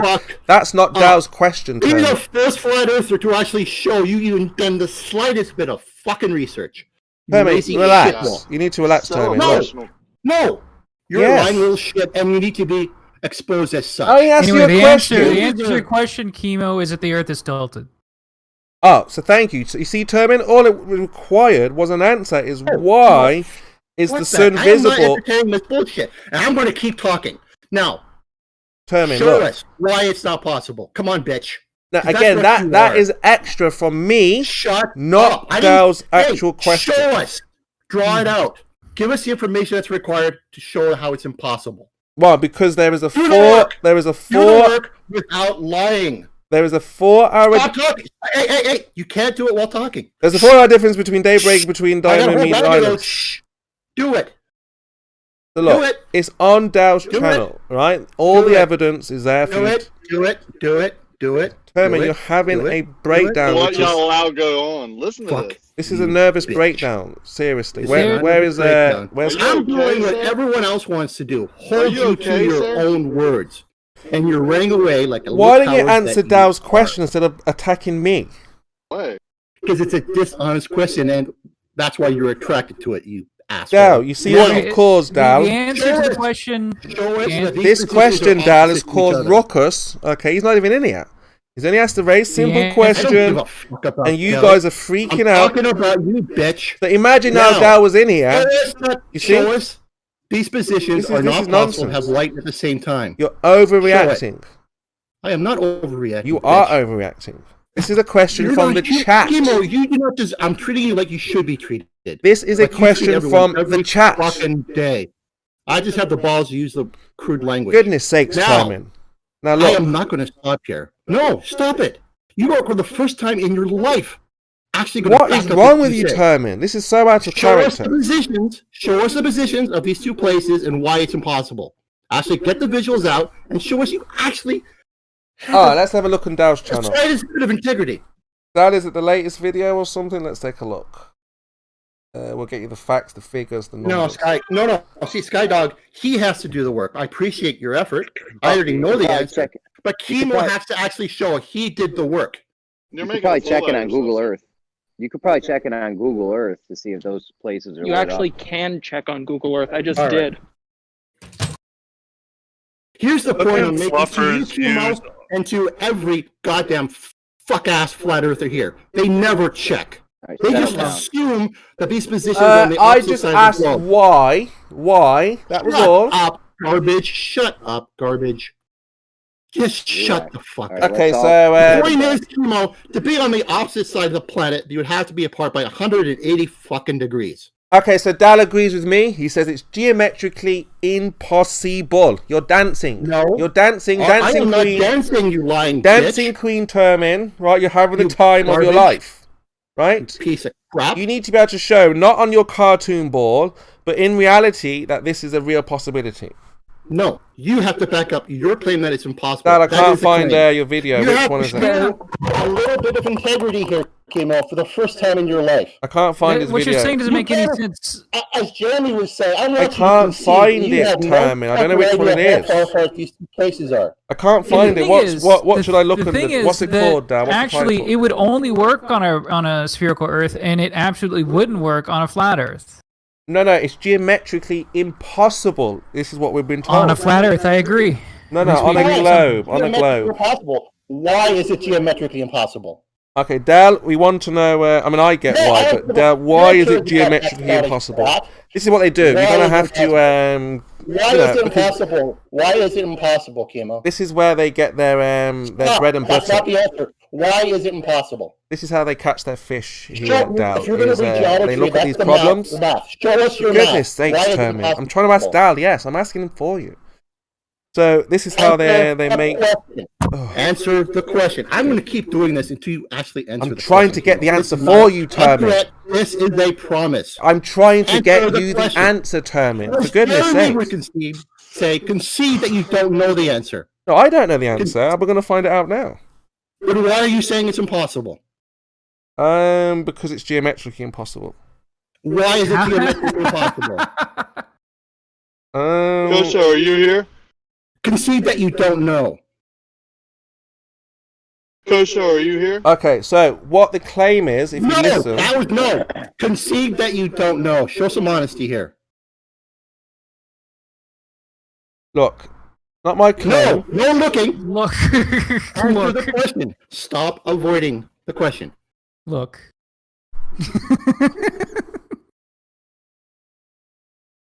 Look. Come on, Kimo. Dal, they're not going to allow. You see what happens when you try to have discourse. They're not going to allow questions to be asked. I'm not going to allow you to avoid what's been put towards you, which you are doing consistently. You think it's geometrically impossible? Why? See, the Globers love this, you see? But when obviously answer the question. Show us your math, because that's a mathematical answer. No, it's geometrically impossible, and that's all. We're just pointing it out.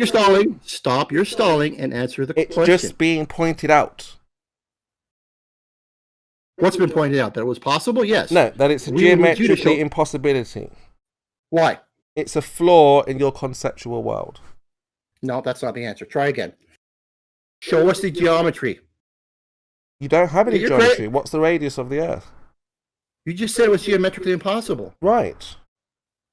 Why? Because the angles don't work. What angles? Curved. You should need to explain this. He's not going to help you. Where's curved? Do you have any honesty in those tiny little balls of yours? Do you? Yeah, I know they're being dishonest. This is the tactic. Answer the question. Why is it geometrically impossible? Well, let a conversation take place. Stop complaining. It's no longer. That's it. It's over. You have to answer the question. Why is it geometrically impossible? If you don't know why it's geometrically impossible, that is a valid answer. But you must give an answer. Yeah, I mean, I'll get you the model if that's what you're looking for. Is that what you're asking for? To model it? Yeah? Model it, or you do it mathematically, whichever way you feel is better. But since you're making this mathematical, you better show the numbers and your measurements. Yeah, I mean, again, we'll definitely get you some kind of model to show you how it's geometrically impossible. 30 seconds. Herman, you had 500 years and you still don't have a model. So come on, we need a little bit more time than that. No, you do not deserve any more than that. Well, it's weird because he said he knew that it was impossible. So if he knows, then surely he can be able to demonstrate this piece of knowledge because, we are talking about, as you say, geometry here. So that's quite simplistic to demonstrate in a forum like this. So I think it's kind of beholden for you to demonstrate how you know this is impossible. Not make up little wild stories. Because the sun is on the opposite side. How can you see it in Australia? In Scotland? If you're in Scotland, it goes back to that. You still haven't showed us. If the sun sets for you, then you're not going to see it in Australia, are you? You're not going to see it. It's gone to Australia once the sun has set. It's gone. But you can see it at the same time as the people in Australia. Demonstrate that. That is geometrically impossible. I'm sure you have some craft paper you can draw on and show us the angles between the locations involved. Oh, let's just put a nice little diagram up, so we'll be helpful. Oh no, why we have to stop doing his work for him. This is ridiculous. No, it's your model. I'm taking. It's your model, Termin. No, it's your argument, Chemo. Here's the thing, though. You're claiming this whole thing about it's impossible because they're on opposite sides of the world. But here's the problem. You can actually figure it out that part of Australia is on the same half as Scotland. Because it is tilted. Again, that is a presupposition. But it works. That has no foundation. Okay, so it doesn't matter if it's a presupposition, Chemo. It doesn't matter if it's a presupposition. You asked on our model, how could it work? On our model, the Earth is tilted. That means that on our model, this fucking works. Wouldn't matter. Where it doesn't work is on your model. On Does your not model, matter. This is literally you cannot impossible. have. It's geometrically impossible to have the daytime at the same time as Australia. Stop being silly. Unless it's tilted. Stop being silly. Doesn't matter how much it tilts. Yes, it does. It's geometrically impossible.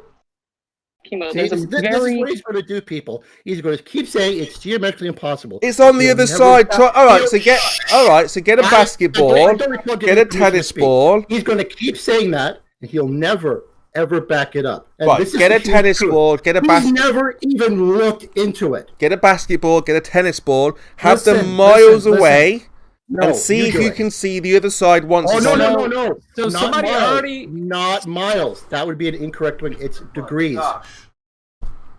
Somebody already posted an actual image that shows you how this is all possible, and you have not looked at it.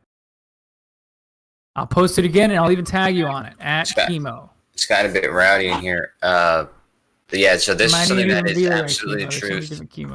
Yeah, you tagged him. There's something that's absolutely true, and that there's no two positions on Earth where that's a physical impossibility. You can name any two positions on Earth, and I can tell you right now, it's not impossible. No, you can't that's have. The way spheres work. That's the way spheres work, Chemo. No, and it's something you should learn. So take a minute to learn it, but I'm done. You can't have daytime in Australia and daytime in the UK. And you might want to look into it. You can't have daytime in Australia and daytime in the UK at the same time, Kosher. That's ridiculous on the ball, as Kosher said, and 2 points can be joined up with a line if you tilt it in the right way. So what's the problem? We're shining Yes. down. I don't understand. Chemo, the Earth is tilted.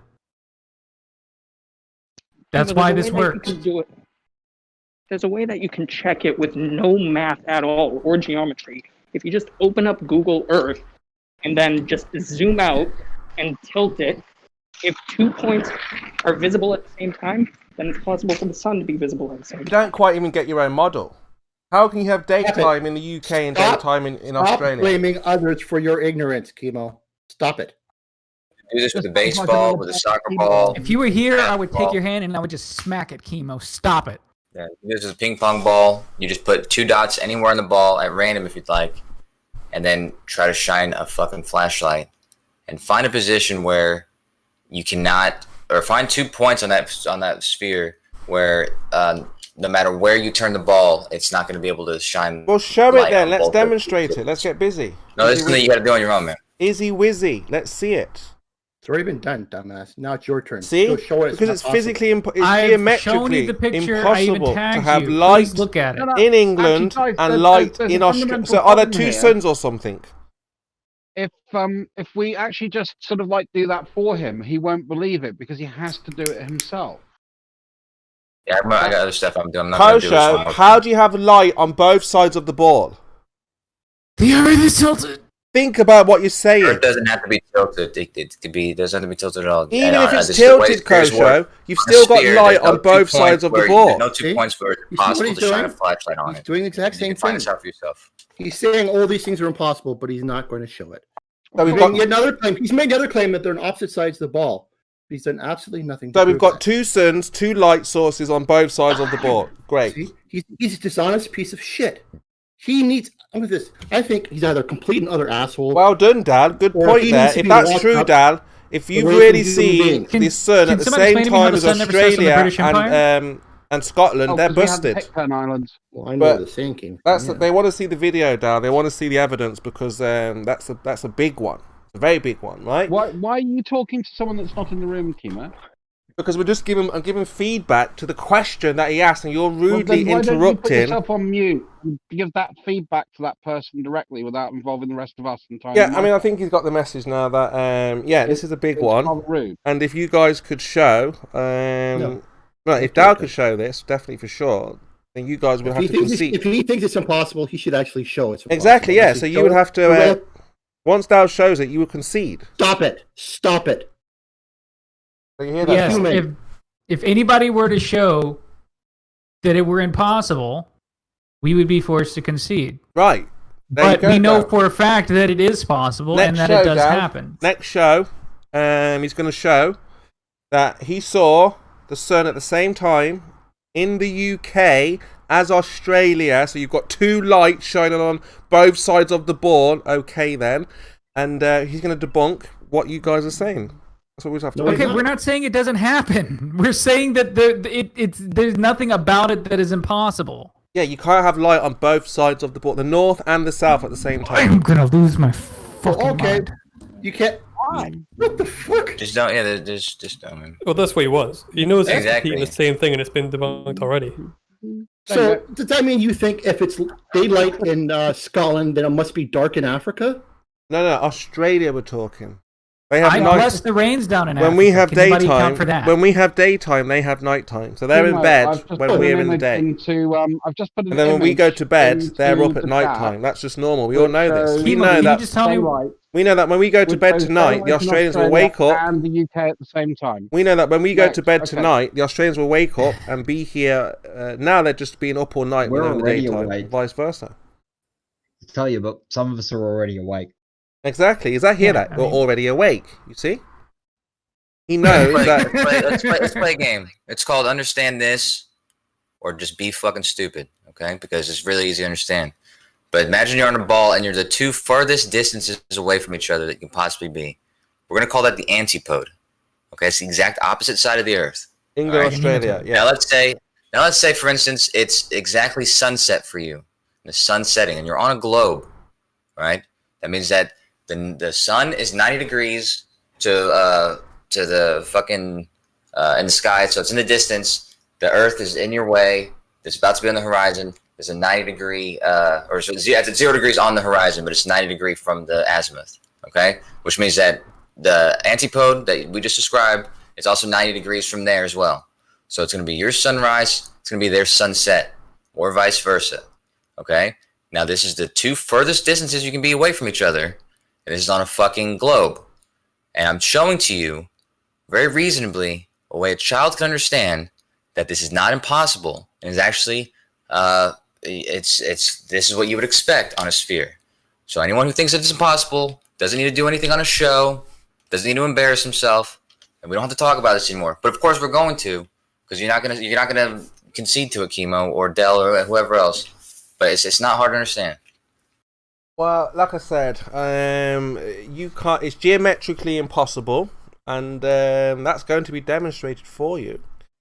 And I understand it immediately. I mean, how can you have the sun in England and Australia at the same time? That's just pure nonsense. It's their night time when we have daytime, and vice versa.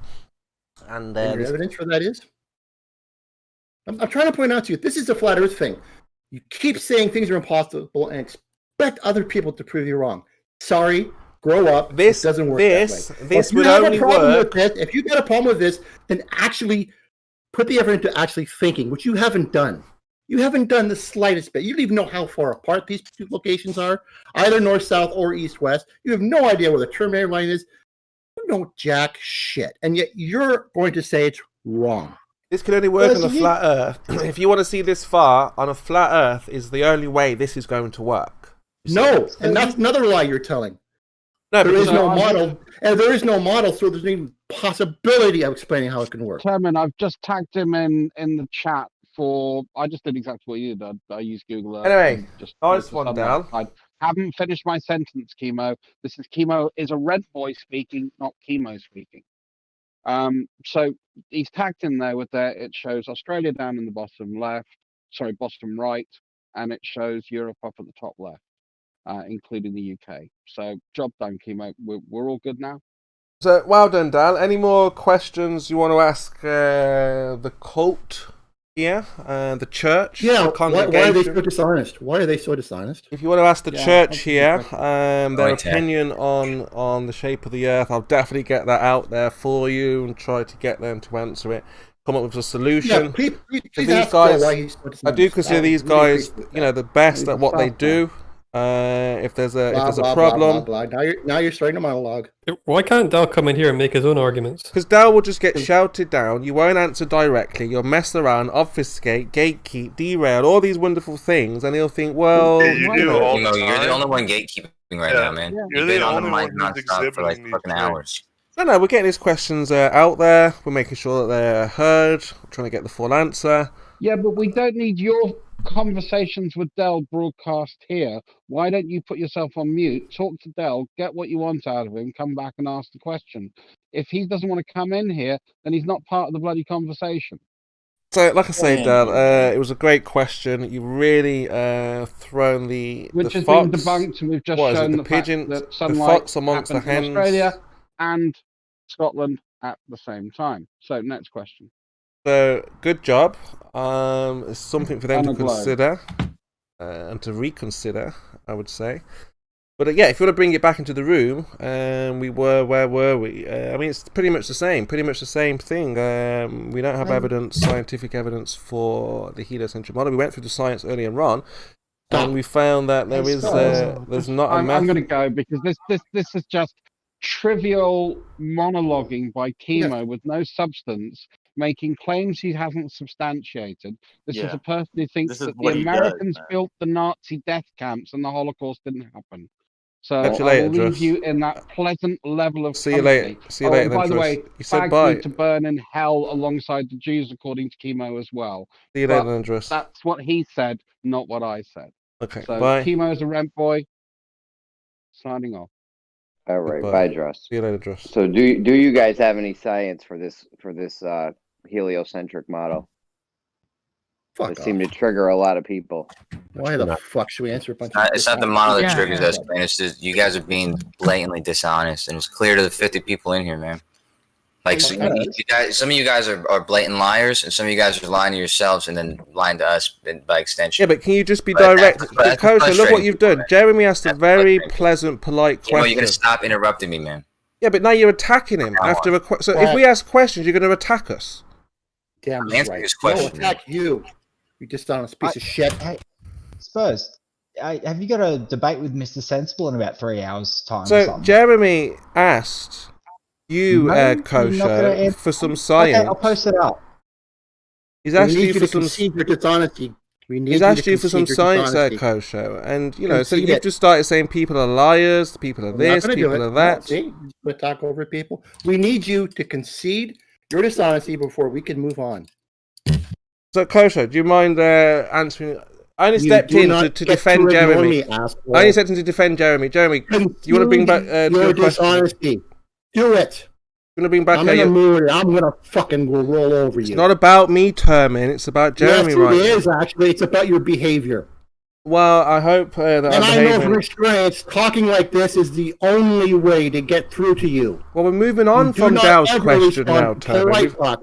That's why you have to be yelled at, insulted, just to try and keep you honest. Termin, we're moving on from that now. Okay, so Jeremy has a question. Admit your dishonesty. No, but again, you guys haven't. Stop your stalling. Just admit you were dishonest. You had no idea why this is impossible, and you did not check into it. Admit it. And no. How I understand it, this is geometrically impossible. No. Which is yet another claim you haven't even shown you've looked into it. Admit that you haven't even looked into it. I stand by that claim because, like I say, you'd have to have two sons. Which is your claim, which you have yet to back up geometrically. Yeah, so let's say, for example, we're in daytime. How on earth can Australia have daytime also? It's impossible. Well, what are the degrees in the geometry? You take this full circle here, ironically, which is actually your question. Australia's on the other side of us. What are you talking about? And what's your evidence of that? What do you mean? We're told they're underneath us directly. You dig a hole down there, you reach Australia. Well, I'm sure they also told you Santa Claus was real. Not in school, no. Yeah, they did. You would have had Christmas. Well, that was at home. You would have Secret Santa. Now, stop. No, in school they spoke about like Jesus and. How do you know they're on opposite sides of the earth? What is your evidence of that? Yeah, everybody knows it takes 24. Is it 24? How long does it take to fly to Australia? It takes 20 hours or so, right? We know how long it takes. Yeah, we know the hours. Yeah, we're not on the same latitude. We all haven't flown there, but we know people who have flown there. So and that's not a. So we know how long it takes. We've got the measurements, Termin. Relax. What's the difference in degrees? That I'm giving you a huge hint. What is the no. We went in time. We go by time. No, we don't go by time. Yeah, we do. The amount of time it takes. The amount of time it takes to get to Australia, and the amount of time it takes for the sun to get there. Also, so simple. Make these things difficult. Now, Ed, will you admit to your dishonesty? I've just told you it's impossible on a ball. To admit, right, but you have yet provided even the slightest rational explain to you, if the ball is so big and the sun takes this long, then we cannot have daytime at the same time. The time is irrelevant. No, that's what it's all about. Time, hours. How much of a ball can be lit up at one time by one light source? It's half and half. That's what it shows on the model. Half and half. How would you express that in degrees? So we're nowhere near half and half. We cannot even have a smidge of light when Australia has it. In degrees, what is half a ball? So when Australia has sun. In degrees, what is half a ball? We cannot have the same daytime, that's for sure.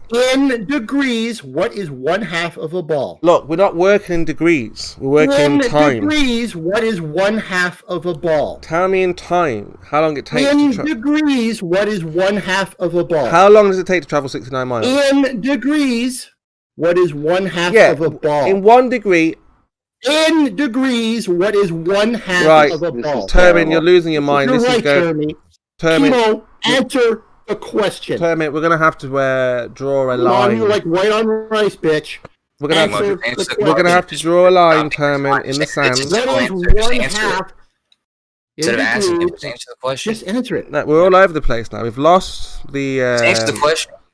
We've lost the value. Why would you ask questions from Dell from the chat and then ignore Terman's question to you, which you know the answer to, but you're just being stubborn just for the sake of it. Because it doesn't work like that. He's derailing. Answer the question. Is it too hard for you? It doesn't work like that, Termin. Shh. We'll get to that. You have to have the specific cities and stuff. It actually does work like that, Jeremy. I know that I'm not making fun of you not knowing this, but it actually does work like that. When you're trying to decide on how big a sphere is and the number of degrees in it and what's half of it, this is exactly how it works. Spurs do not need the specific cities, therefore we do not. So Spurs, what is 1/2 in degrees of a sphere? Oh, for goodness sakes, Termin, it's irrelevant to the point. Then you should have no fear in answering it. What is 1/2 in degrees on a sphere? Yeah, can we focus on the model? Answer the question, Chemo. You're just dancing like Dal said here. You're dancing all over the place, right? You're the one who's dancing. What is 1/2 in degrees of a sphere? Dal called it out ages ago. Answer, dude. We were looking at Jeremy's question. Science. No, we're ignoring him. And right now, you're not answering just for the sake of. Hey, that conversation came to an end, and Jeremy brought up a point. No, it's not over. Termin, it actually is. It's Dal's point. In degrees, what is 1/2 of Dal's not asking any more about it. He's satisfied that you don't have the answer. I don't care about that Scottish wanker. Jeremy, are you satisfied with the answer? Answer the question. Stop looking for help elsewhere. You're not going to get it. We can't get anything done here. Termin's filibustering us. Damn fucking straight I am. How about this, Chemo? Oh, if you're not going to answer, then why don't you just keep... I am being quiet. I'm trying to get Jeremy to answer his question. I have been quiet. The point was, Jeremy asked his question, and then it was derailed. What is 1/2? You see? I was quiet, Kosho. How about that? Yeah, you're talking nonstop. No, I'm being quiet and saying let Jeremy ask his question. There's no question to Jeremy. The question is to you. That's over now. Dal's done with that. Well, how about this, Jeremy? I know you know this. In degrees, what would be 1/2 of a sphere? Oh, for goodness sake! Why can't you guys answer such a simple fucking question? My God, it's irrelevant. That's why. Jeremy might actually answer. It's fine. I mean, half of a circle would be 180. Thank you. See, Kimo. Now we already know that half a sphere is going to be lit up. So, if the two locations are less than 180 degrees apart, they're on the same half, are they not? No, it's irrelevant. It's irrelevant. No, it's not. No, it's not irrelevant. He's talking to Jeremy now. Oh. Actually, I was going back to what'd you say? Oh, he's talking to Jeremy. Go on, Jeremy. I posted London and Sydney in Kosho said he's talking to Jeremy. Go ahead, Jeremy. Okay. I don't. They want me to argue somebody else's argument. Oh no, it's just nonsense. No, I just wanted you to answer a question because Kimo was being an ass and not answering a simple. Dal's got the video on his site. What more do you want? I don't want anything from that. Check Dal's video and then. I want the point. I want an honest discourse with you, Kimo, but I have to yell and scream at you to get it. And even then. But you're attacking me. I'm just a messenger. Because you're being an asshole. No, I tend to agree with this idea that asshole to control you. I tend to agree that this idea that the sun... And ironically, we're talking you because that's your habit. Thou should not be able to see the sun from Australia in Scotland at the same time as the people in Australia. Should not happen on a board. Right. Prove it. I've just told you how. On a board is the kind of light on one side. Right, but you haven't proved that they're on opposite sides. Of course, they're on opposite sides. No, you haven't posted a single image. Not what a single. Talking about? What am I talking about? It's over, Chemo. All you do is come in here and avoid. It's not fun. We're not in America. We're in the UK. Australia is underneath the UK, right? Not America. I don't know about America. I don't know what's underneath you. I don't know if it's China or something, but under Australia, under England, we've got Australia. They are down under. You don't know that. What is he talking about? This is what everybody knows. Everybody knows. You can't use the heliocentric model to support the flat Earth model. Who doesn't know that Australia is underneath England? This is like the oldest piece of information concerning the globe ever. You're using evidence of the heliocentric model. No, he's arguing that Australia is not underneath England. Which is ironic. How bizarre is that? I would. I still haven't gotten a decent explanation from you as to why I sunrise where I do. because it doesn't match what you tell me it should. I mean, newly minted flat earther here, Chemo. You're supposed to be, you know, helping me along this journey. Look, it was Dow's question. I'm just a messenger in this point, in this moment, in this time, and like I said, it's easily understood. No, wrong. We all know that Australia is directly under. Let me understand this, Kimo. You escaped questioning that we had for you to apparently represent Dell, and now when you can't represent him, you're just simply the messenger, which means that anytime anyone corners you, you're just a slippery little rat who tries to find a new hole to crawl out of.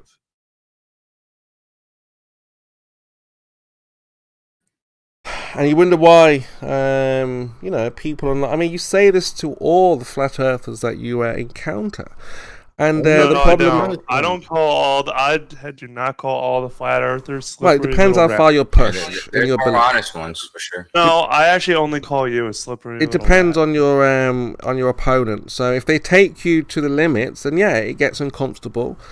And the only way out is to be you know, to be abusive in the manner that you are. So, no, you're the one who said that the ships floating in the water don't have weight. Yeah, you can't weigh a ship if you understood correctly. No, you said they don't have weight, that they're weightless. Sakes. You cannot weigh the ship when it's... We're going back to this again. Really. In space, you can't weigh anything, can you? In the medium, in the atmosphere, when it's in the middle of the atmosphere, you can't weigh it. When it's on the surface of the water, you can't weigh it. When the submarine is in the middle of the ocean, like under the water, you can't weigh it. What's so difficult to understand about this? You can weigh it. How are you going to weigh it? Put the scales underneath it, yeah? You can weigh it. What you can do, put scales underneath it, yeah? You can weigh it. How are you going to weigh it? How will you weigh the submarine under the water? How will you weigh the floating shark in the middle of the room? How will you weigh the ISS in space? You can accelerate in space. If the satellite's just floating around in space, how are you going to weigh the satellite? Coming back.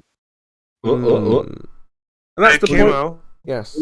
Again, where's your evidence of the spacewalk that surrounds the Earth? See, it's just getting silly now, you see? And this is what happens when we break down and break apart any ideas of a heliocentric. And like I say, I don't enjoy doing this, but it's got to be done. It's got to be done. Someone has to do it. Actually, you're not designing, you're trolling, right? It's the trolling. Well, you might like to think that. I mean, I suppose that's a bit like a comfort. Yeah, it's like a comfort blanket. We all need that comfort blanket to ease whatever issue, pain, psychological problems you may have as a result of this. But remember, here is clear on the fact that you're just trolling. Remember, flat earthers. And the other vitriolic people are just trying to draw out this drama. Flat earthers are on your side. We do this for you. No, there are flat earthers that are fine, but you're just trying to draw out drama. Interesting. No, we're actually on your side. I mean, anyone like Jeremy will work very hard to show you guys that you don't have a horizontal plane. You know, you got Bev, you got Rakia. They think they do, though. He is also an idiot. No, but this is what I'm saying. It doesn't matter who you meet. We'll put questions towards you for you to consider, to help you think, to help you understand the world around you. Because why don't you do yourself a favor and spend your time trying to figure out how you can think? You know, you can see us like you look at us like foster parents or guardians or something. Because the people that you went to originally, they lied to you, and now they're not even helping you anymore. They've left you in whatever garden you're in. And you're like wondering in the wilderness, oh, how do we fix this? How do we fix this? And you're just attacking everybody for no good reason. Okay, so here's my problem with what you just said. First of all, yes, all you're doing is spreading lies. Who? Did I just say that? Yeah, I mean, it just sounds harsh when you say it back to me like that. Yeah. So I mean, again, I don't think you're doing it on purpose. I think it's just part of your indoctrination. Like I said, I think it's more of a psychological thing, something that you're struggling to come to terms with, and you just lash out. It's normal human behaviour. I mean, how else are you supposed to react? You've just been lied to, or you can't demonstrate. I mean, what is the normal behaviour, right? You would, like I say, you would react. The fact that you respond this way, Chemo, it makes it clear that you're just being blatantly dishonest. Well, this only comes at the end of what we think is the rainbow, right? Where there's success. Now, if there's not, we can actually go back to the rainbow where it's a fantasy land, or even if you think it's real, we can go back into the ins and outs. But you say, we've told you, we've shown you, we've done it, all these kind of wonderful things. So that Kimo, brings... you've been recorded as saying that you don't know if you have a brain or if there's a little monkey inside your head controlling you. Yeah, remember, when you have that... Yeah. For what reason are you qualified to teach the public when you yourself have no idea if you actually have a brain, if there's actually air, if anything that is actually real? Well, that conversation there was, nothing short of an exercise. You had what we call just hypothetical, yes, where situations are how do we know these certain things, and yeah, we're just contemplating things, and just take that with a pinch of salt. Remember, you won't know these things through what we say; it's through what you do. But Kimo, I love your little rant right there, but the question still remains. Because it's not about me. I'm trying to show you it's not about me. It's not about what I say. Qualified you to represent this idea, protect. I can't disclose any of that. But look, it's not about me, right? And again, like I've said, it's very important that you understand this. It doesn't matter what I say. Any flat earther, in fact, every flat earther, I don't think any flat earther was convinced by another flat earther. Very rare. What usually happens... It doesn't matter what Kimo says. It doesn't matter what I say, absolutely. Curve, that's true. It's not about me, it's about the information. Now, can you withstand the information? That's because remember, if I step down, you have another flat earther. How are you separating the information from what you're saying? So the information comes from a community that have recognised that there is no scientific evidence. Information? Is that not what you're saying? What? Is the information not what you're saying? That's for you to decide. That's the thing with Flat Earth. We're not dictating anything to you.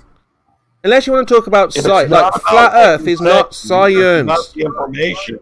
Yeah. Why don't you give us the information instead of what you're saying? Because it doesn't work Why like would you that. be saying Because it doesn't work like you won't be able to grow and mature if we do it for you. You're not making sense, Kimo. I mean, you're like Neo asking. Is there a heat wave over there? You know, can someone give me my powers, please? And it's like, no, Neo, you've got to look within, right? So you have to look within, curved, figure it out yourself, and you know. No, but you're asking very like odd behavior. Look, don't listen to what I say. It's about the information that I tell you. Don't listen to it. Yeah, it's like Morpheus. Very strange, Kimo. You are the one, you don't believe it. How can I show you you are the one, curved? Exactly. It has nothing to do with the question. Now we're getting somewhere, right? You're asking me something about your psychological makeup. You might be and I'm saying to you, an involuntary hold. I'm saying to that you, might be what you're getting closer to. I can only show you. All I can offer you is the truth. Now you have 28 to. Days, Kimo. Don't worry, they can't keep you longer than that. I don't think. So, like I say, you're in good hands with the Flat Earthers because will take good care of you, making sure you have all the information you need, and to ensure that you're able to figure it out for yourself. Yeah. How are you delivering this information, Kimo? We empower. We empower people. Don't listen to what you say. I got that. Check. We know better than to listen to what you say. So, what information are you giving? How are you giving it to us? No, but as well. And why are you speaking? If what you say doesn't matter. Well, I mean, again, the way I see it, it's always a psychological endeavor. It's never been about physical evidence. If it's about evidence, then enough for the meaningless chit chat, Kimo. Either say something that matters, or relinquish the microphone to others. Yeah.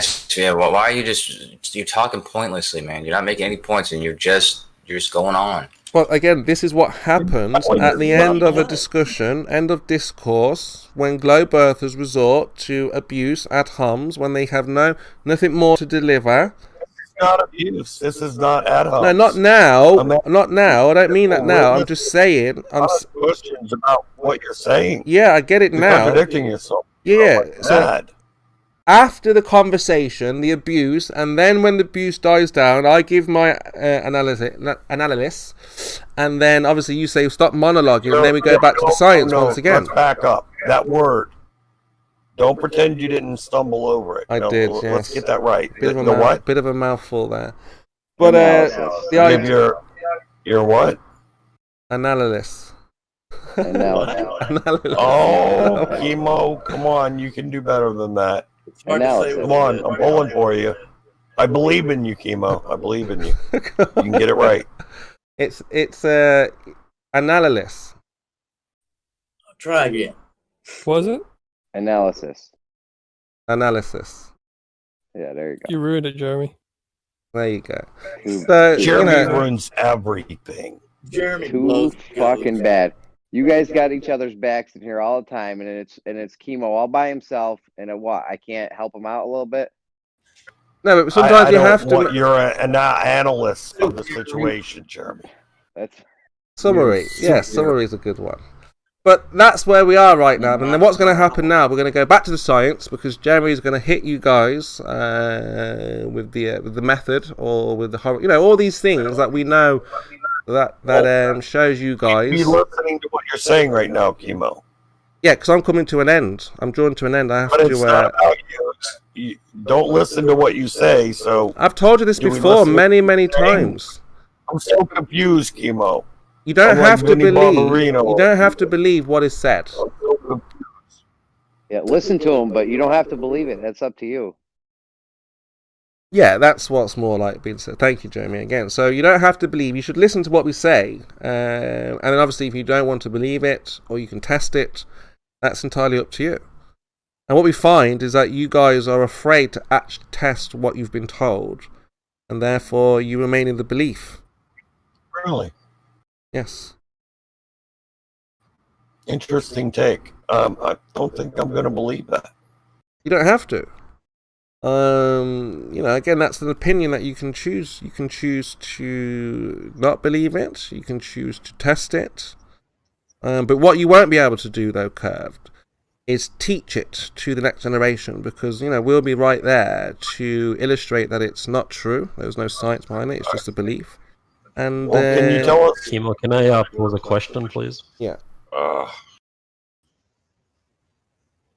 Just want to ask, you don't have to give me an exact number, but how high is the moon above the Earth? Sorry, say again. How high?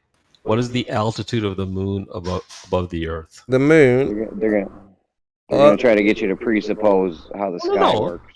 I have no ulterior motive. I'm just curious to know what it is. Well, I mean, again, we'd be, stabbing in the dark here. Who knows, rocket scientists? I think that guy's going to answer you, Rocket. Approximations will suffice. Like I said, I'm not asking. A range will suffice. We can say. Give you a range. Go on, Jeremy. Let me give him a range. Go on. Anywhere from 10 miles to 1 trillion miles. Great. Jeremy's wit, man. That's my range. Jeremy brings my fucking sandwich. Does that work for you, or not even close? That's a good range, though. You don't think so? No. I mean, it's even in that range with your model. Jeremy thinks he's being tactful and funny right now. It's so easily falsifiable, Jeremy.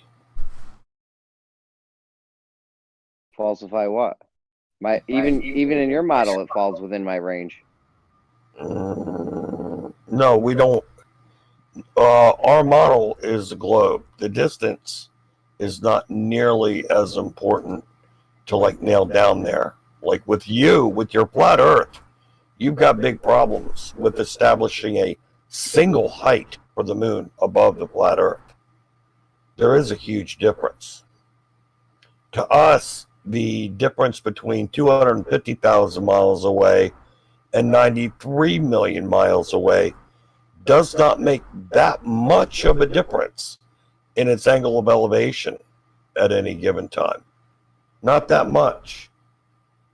But yours, it makes a world of difference. As a matter of fact, you cannot come up with a single distance that will work above a flat Earth. It makes a big difference if you're presupposing how the sky works. No, we're not presupposing how the sky works.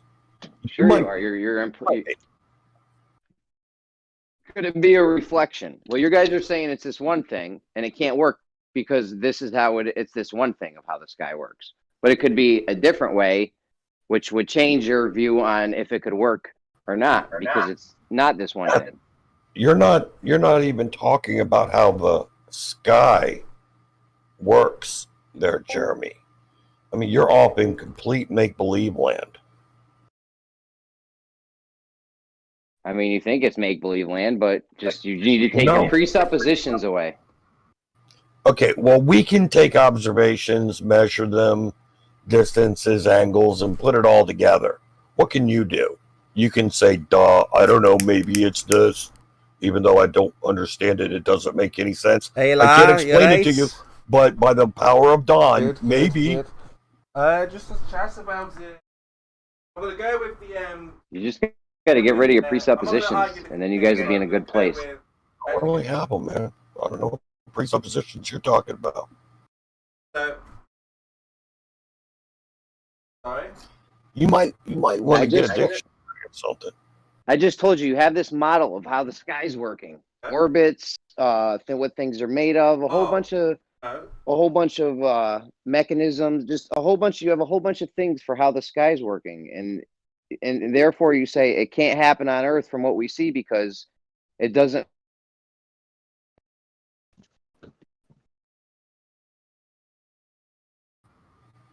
Did your wires come undone? My AirPod died. What's up? We just kind of cut off in mid lack of thought there. My AirPod died. Oh, it does, and it doesn't match because I don't know where I was. Whatever. I know, I can tell.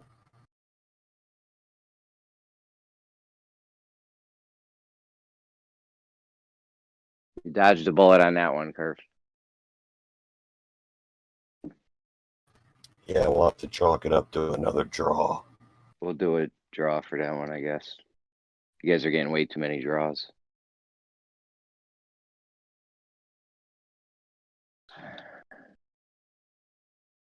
You know, what are we going to do? All we need to do is make a horizontal. This will all be over with.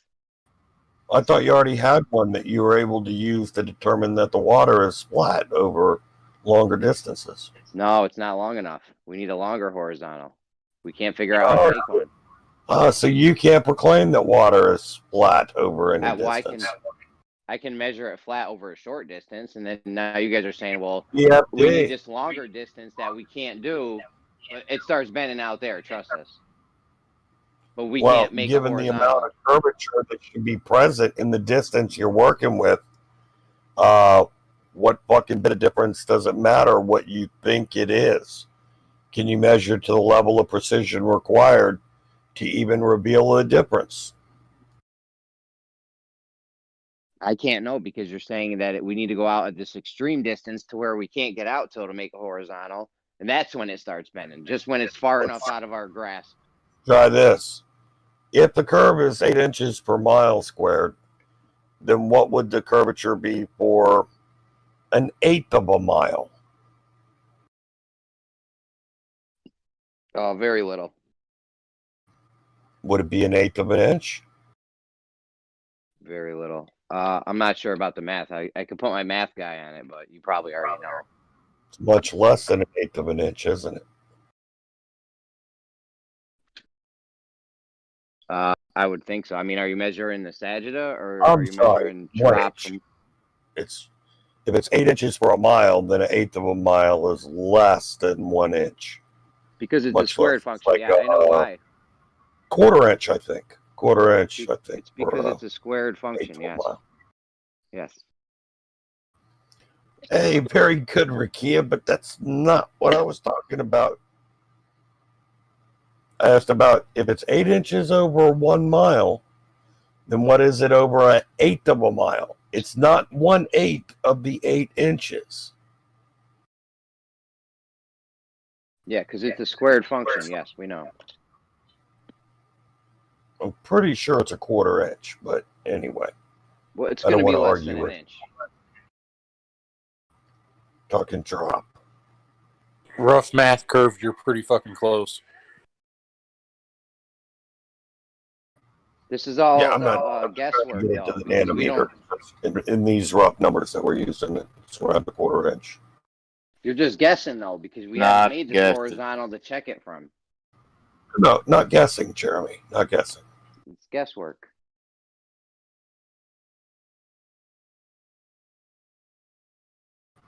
And you know how to spell even though, Rakia. It's E-B-E-N. I don't know who this boy Evan is that you keep referring to. You don't know Evan, Kurt. You're trying to say even. Would you like to, how precise would you like to go, Jeremy? I can bust out the calculator and figure it out, but a quarter inch is close enough for the math Curved was going after. I don't know. Is this question how that's a quarter inch seems fine. It's all you're guessing though, because. Real quick, Rakia, don't cry typo. You repeatedly do it with that word. Repeatedly. It's not a typo. You're a Hmong. Come on, it could just be autocorrect messing. Autocorrect messes me up so many times. Oh, I bet, Jeremy. Yeah, honestly, it messes me up. You're a grammatical scholar, aren't you? It's definitely a typo because it's capital E, so it's autocorrect. Yeah, you wouldn't take time to capitalize it. Yeah. Autocorrect fucks. It's only capitalizing the E. It's not changing it from exactly. So name. But we know autocorrect is. Don't you know how autocorrect works? Yeah, he probably says it's a name. He probably says the word Evan a lot. If you type in name lowercase E-V-E-N, it will not autocorrect to capital E-V-A-N. Anyhow, did I hear you guys talking about not even your lame ass excuses are just pathetically fucking stupid. It's obvious autocorrect is at play here. Did I hear you guys talking about not knowing how to make a horizontal line for a distance? What'd you say about a horizontal line? Were you guys saying you don't know how to make one for a distance? Oh, how would you do it? Yeah, we need a 1 mile horizontal. Oh yeah, surveyors can do it easy. Oh, God Scalpel, what's up? Jeremy wants a physical line for a mile. Bev's gonna hire a professional surveyor to do this, so there's no quibbling over. Anybody can hire a professional surveyor and get them to do it for a mile. It's easy. Yeah. I'm after calling about 6 of them now so far. They all said you could make a horizontal. Of course. Frame of reference. You course. You let them know it's not level, horizontal. Of what course. level of precision? Right. That's the question. That's the issue. I even tell them why I want to do it. I want to see if the water level is going to stay horizontal. I wouldn't have told them that. Why? What do they tell you? I would just tell them, listen, I just want a horizontal line, flat, straight. No, I want them to know why, so there's no misunderstanding of what I'm asking for. Yeah, all right, I hear that. Yeah. I hear that. No big deal. That might be. Tell them exactly what I want to do. No doubt. All right, I hear you. That's fine. Hey, Curved, can I throw an idea at you? I can dodge it. So I've been looking at a few things, and I've been thinking about the orbit of the moon. So it's understood that the moon's orbit is actually going away from the Earth. And then I thought about what the so-called flat Earth model is, and I asked Chemo for a range of the moon altitude because I've gotten various numbers, but anywhere between, I'll take anything up to like 70,000 kilometers, because at that point there's still a small bit of atmospheric density. So if the moon is circulating over our head, there's an outward force caused because it's on a circular path. What is the force keeping it in, and what is the force keeping it up? You don't know what's going on with Jeremy. I'm not talking to you. I mean with your Jeremy, just stop. I'm not talking to you. The other problem that I have is because it's going through the atmosphere still, it is subject to atmospheric drag. So theoretically, if the moon is over the Earth, it should be slowing down because of atmospheric drag. But we actually know that it's speeding. Sorry, it's actually it should be coming. It should be slowing down, and it should be coming in towards the center of the Earth, because now whatever the inward force is dominating the outward force because the velocity is slowing down. Yeah, and you got your ship backwards. Exactly. So you switched the whole conversation from horizontal lines to the moon just like that. Eh? Yeah, because it's nonsense what Jerry's going to say. But I wanted to ask Curve this to see what his thoughts were. I'm not talking to you, numbnuts. You got your whole shit topsy-turvy. You don't have a horizontal. You got nothing. You got let's not look at a horizontal line. Let's talk about the moon. The line question was answered. I'm not really thinking about it in terms of the flat Earth because it just makes no sense. There are no answers. Sure, the geodetic Earth. I'm not real sure. The surveyor is going to make the horizontal for us. That little thing with the orbital mechanics is just. I'm not solid on that aspect of it. I know some basics, but that's about it. You're vaguely familiar, no doubt. The very simple thing is, so the outward force is a simple equation, v squared over r. Okay, the inward force in the orbit in the spherical model is just gravity. Those get balanced out. So if atmospheric drag is slowing the moon down, then that v squared r gets smaller. Therefore, the outward force is getting smaller. So the inward force is pulling harder. So it should. The moon should, technically in that idea, the moon should be in the center of the Earth over the North Pole. This sounds like a kinky equation. Your own math doesn't even work, Rocket. It's time to pack it up. Jeremy, were you even listening to what I was saying? I was applying what is understood in physics to your so-called flat Earth model. No, don't try to. And demonstrating presupposing it can't work because you still haven't explained what that inward force is that keeping the moon from flying out, and what is actually keeping the moon up. Just stop presupposing stuff about the sky. That's all I ask. That's a nice deflection, Jeremy. Rocket. But those are the problems that you have to answer. How do I say how do I say the circuit is the inward force? No, see, there has to be something. Either the moon is actively producing a force, pushing it in, or there's a force acting on the moon, keeping it in. Hey, Jeremy, right, I'm saying, but how do we say, like, maybe it's a framework, you know what I mean? Like, can we say that? Like, not just a dome, but some other type of framework. This is the physics framework. So there's no getting around this. You have to show what the force is that's keeping the moon from flying out. Let me give you an example. When you're driving in a car and you go on a curve, right? There's an outward force that you feel.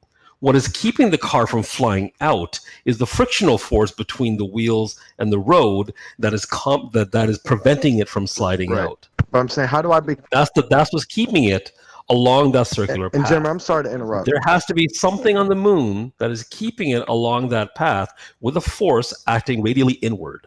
Right. Right. I'm saying, but how do I get in the hypothesis stage without disrespecting the fact that I don't have any evidence for it? What I'm gonna guess. In this case, Don, take a physics class. Okay. It's just like when you're like you have to say what the other thing would be. It's like, how do we say, like, okay, like it's likely it could be this thing, but if it was other things, maybe it could be this or a structure. You are welcome. In this case, Don, you are welcome to put anything on the table to try to explain this. I mean, Don, I could speculate for an hour on this. So what? Where does that? There's a simple answer to what that inward force is in the spherical model.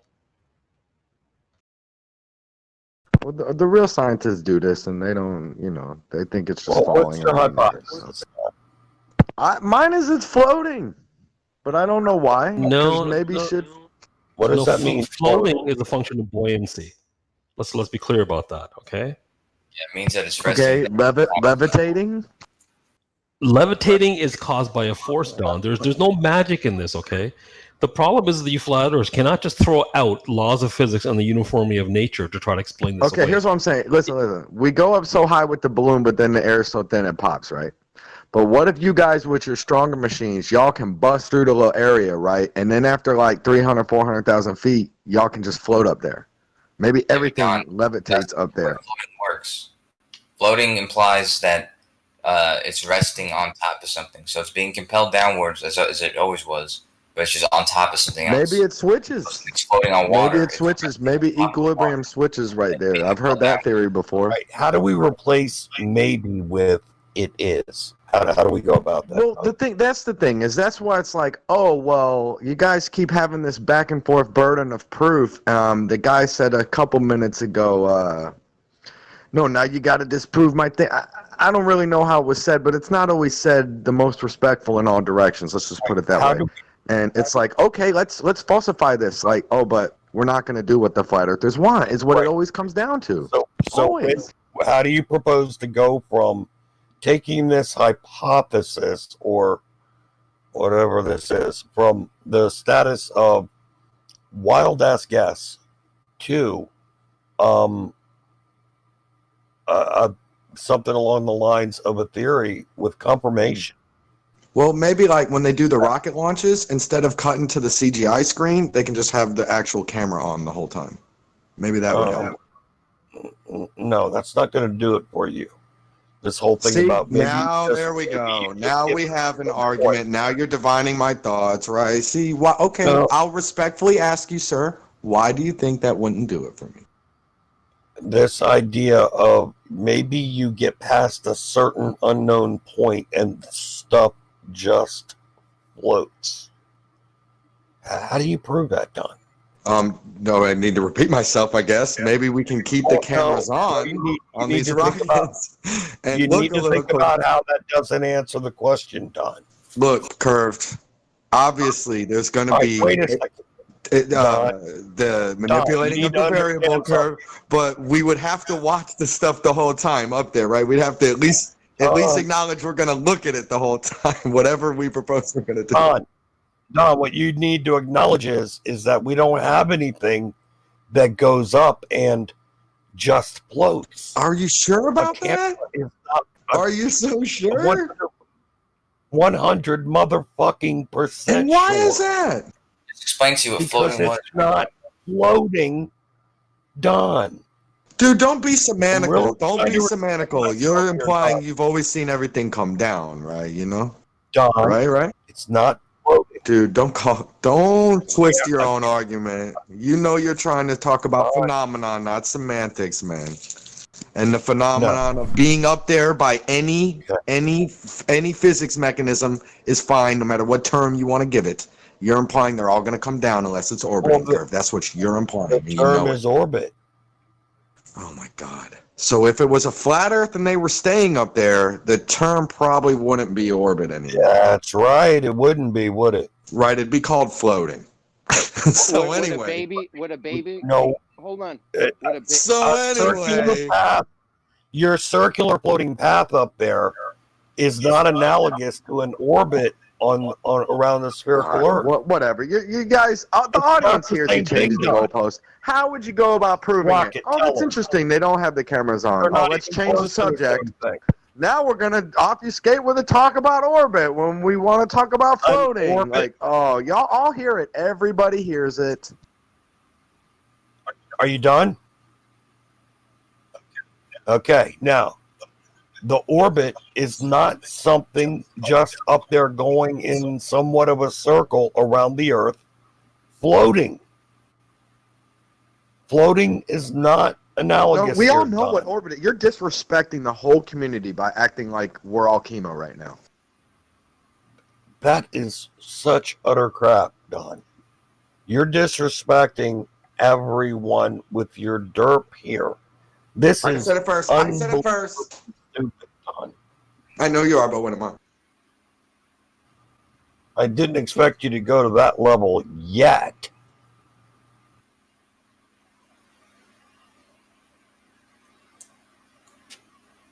You know what, Don? You know what the honest answer to a lot of things that you try to argue are? It's just I don't know. Okay. But you have to inject other ideas or whatever like that into the middle of that. Oh man, I don't know if we did that today. I say that often, Rocket. I'm sorry that you're feeling that way at this moment, man. Or for me. But I try to ask you just about your forces, and I'm with you, and I'm thinking like, okay, how could I say like, if it's on the circuit or somehow, like, what if it's quantum locked? What if there's a wall type barrier thing up there keeping the things like swirling the vortex, the edge of the vortex? I mean, all you have these to things. understand that all of these things should either be a combination of observable and measurable, if that's the case. You assume that, sure. Because if the moon is only that high up, it's not hard to get there. Yeah, I don't know how high it is, man. I think some of these things, when they lock into these certain arguments, Rocket, that's where it gets trappy, right? That's where it's like they want you to focus on the edges instead of the middle ground, you know? It's ironic to hear that coming from you, Don. You do that a lot of the times. All right. Again, I always cite it up to you being off your meds, but you have your moments where you do go along that line of thought. Yeah, again, when I'm raging, dude, that's in my personal life. I'm pissed because I'm not successful at the competitions that I want to be, and I'm venting, and I'm sorry I'm taking that out on you guys. That's pretty much it in the character, communication, whatever. But like I said, I always appreciate y'all's time, man. The yelling, the screaming, that's for, again, desire, communication, seriousness, like, like, when y'all feel like y'all are pulling your hair out, listen to a flat earther. I want y'all to understand sometimes other people feel the same way and they're pulling their hair out listening to y'all. Some of y'all sometimes too. Don't worry, Happy. I don't accept his apology either. Whatever. I fuck it. You're right. I gotta show and prove. I gotta earn your favor, man. I ain't gotta beg for it. Don, just own your behavior. Honestly, that's all I'm saying. I act like a dick sometimes, and I know it. I have no problem admitting that I do. Do I sound like I do? That's not what I was saying. I was just making the example that I accept my behavior. I know what I act like. Yeah, I try to.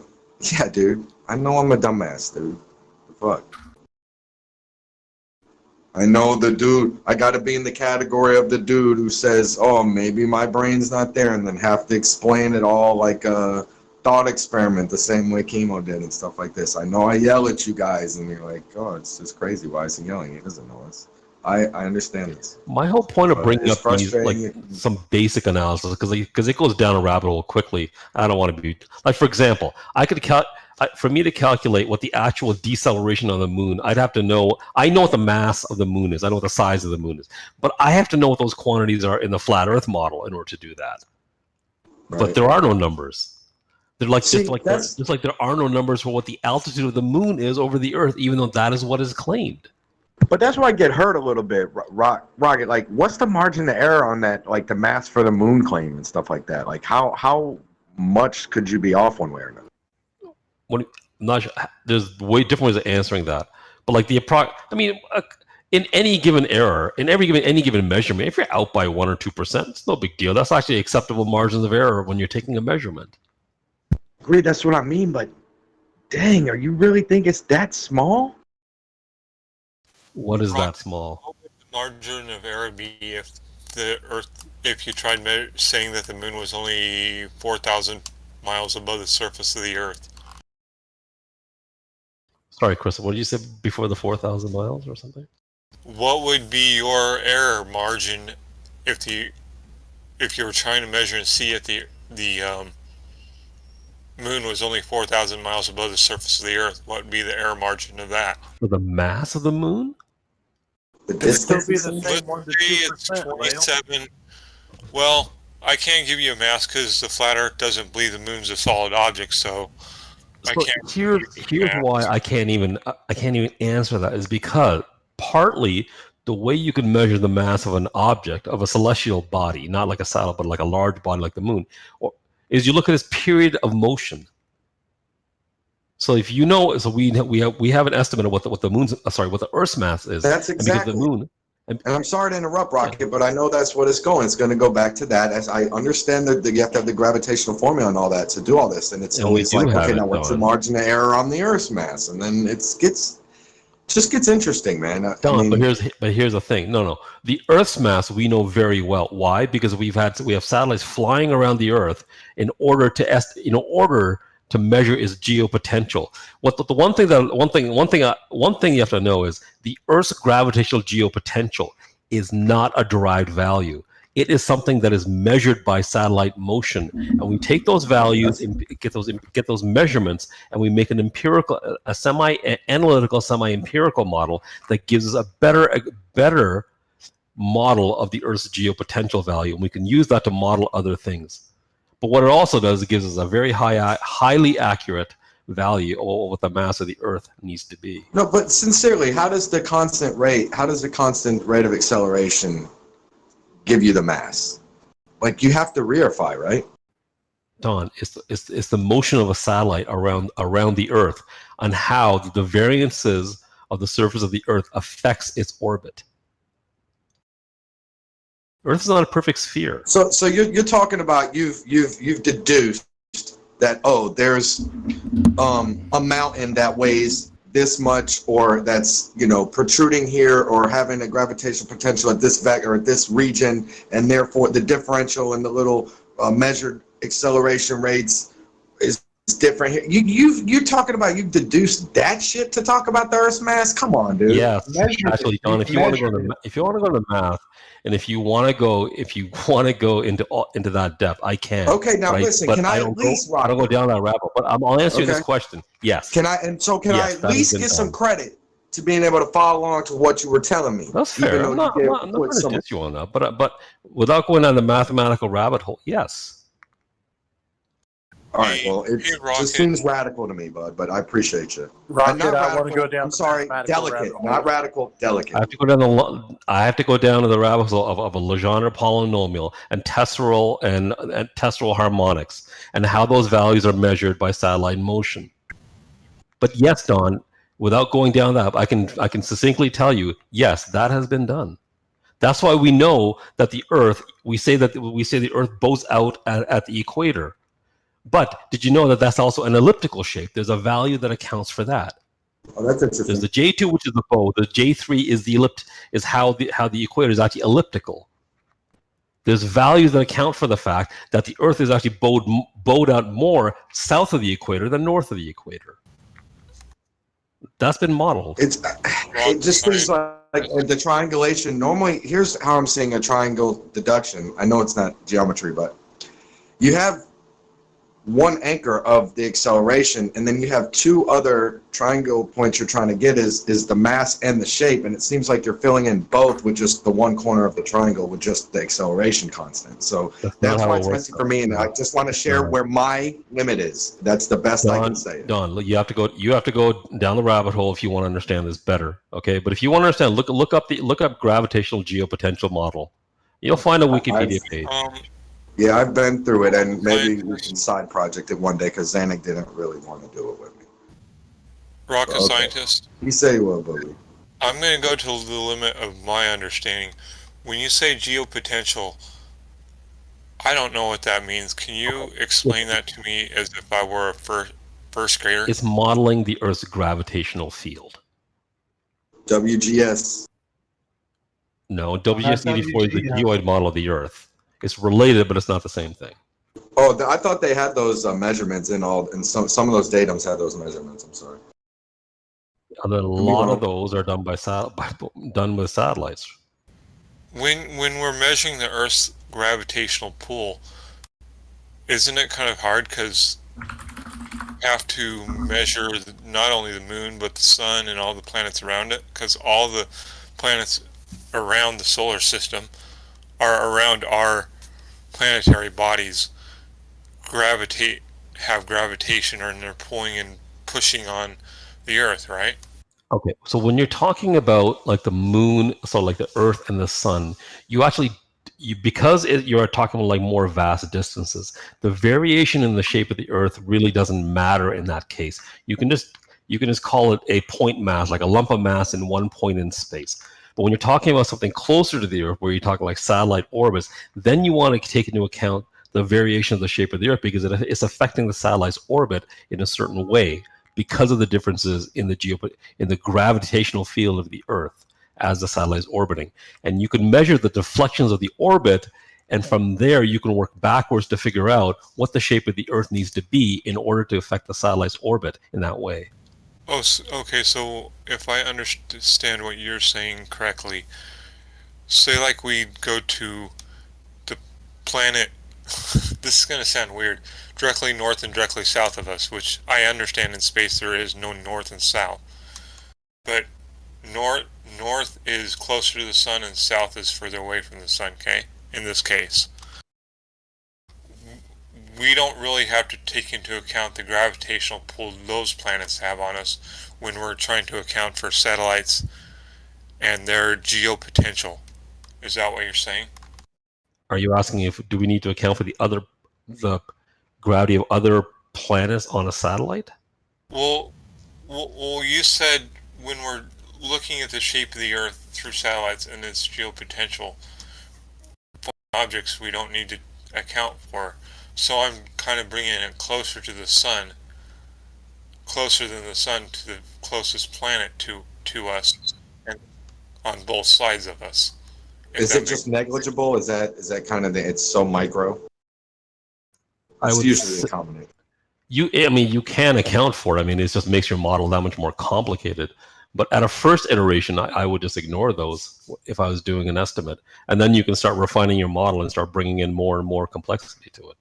But when they do satellites, do they take into account all of those complexities of all the planets in our revolution, the planets that revolve around our most closest star, which we call the sun? No, I understand what you're saying. Like, okay, so those are what you do account for in the orbital motion is the dominant forces, okay? Which in orbit, if you're in low Earth orbit, you have your atmospheric drag, the variations of the shape of the Earth, so sometimes solar radiation pressure you want to account for, and maybe the moon's gravity because it's close enough that it'll affect it. Those, like the larger planetary bodies, even as big as they may be, they're pretty far out there, and so their gravitational impact on the satellite orbit is very, very, very small, and so we can ignore them. We can ignore them when we're doing the modeling because they're so small. You know what ratio I'd like to highlight? I'd like to highlight that ratio of Venus mass and distance from the satellite to protruding mountain mass and distance, and those ratios comparatively. That'd be interesting. Sorry, Jeremy, go ahead. I can tell you the mountain is going to be more and more affected than Venus. I trust you. So you're ignoring the gravity of the sun when you do this, or? Didn't say that, Jeremy. Sorry, you're right. I said the moon, but no. To be fair, I said the moon, but yeah, you can use it.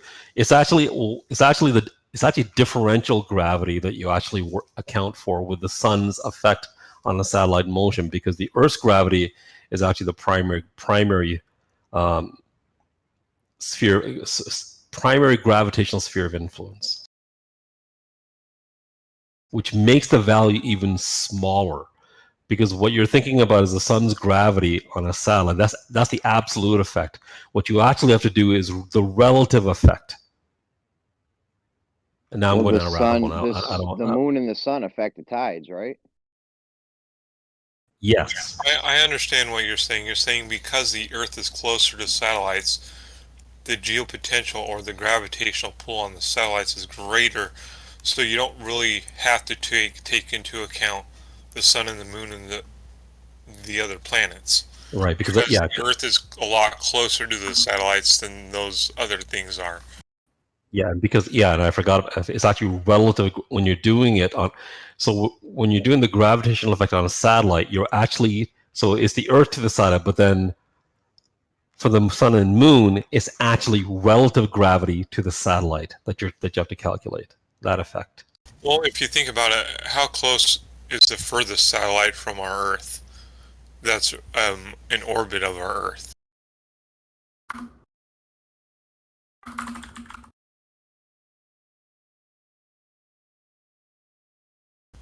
Sorry, Chris, what was that? I said, how close is the furthest satellite from our Earth that is actually in orbit of our Earth? I mean, geostationary. I mean, geostationary, I would say.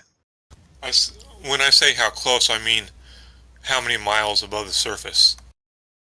The lowest Altitude or the No, furthest the out? furthest away, but still in orbit of our Earth. At a first answer, I would say geostationary. If you want That's not an So answer. I'm saying 42,000. how many miles? roughly 35,000 Well, kilometers. Well, 42,164 kilometers, whatever that is in miles. I don't have the mile number in my head. We'll just say it's 35,000 miles, okay? Yeah, that sounds about right.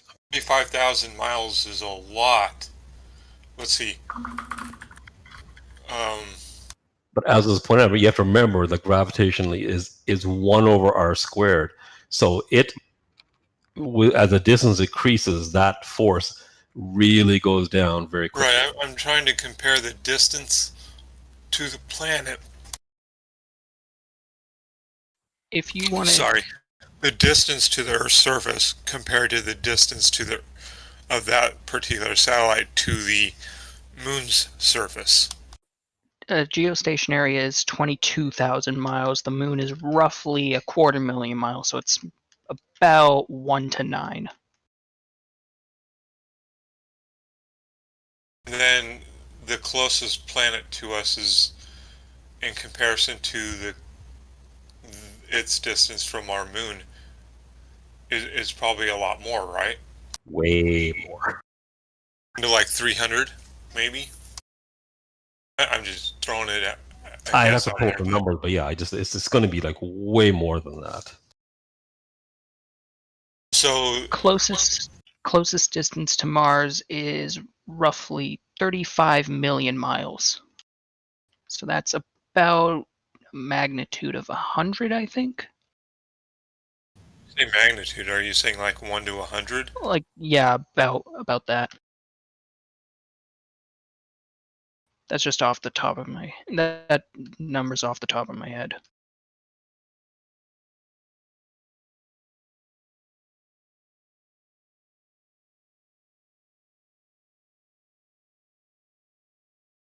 What we're saying here is to have the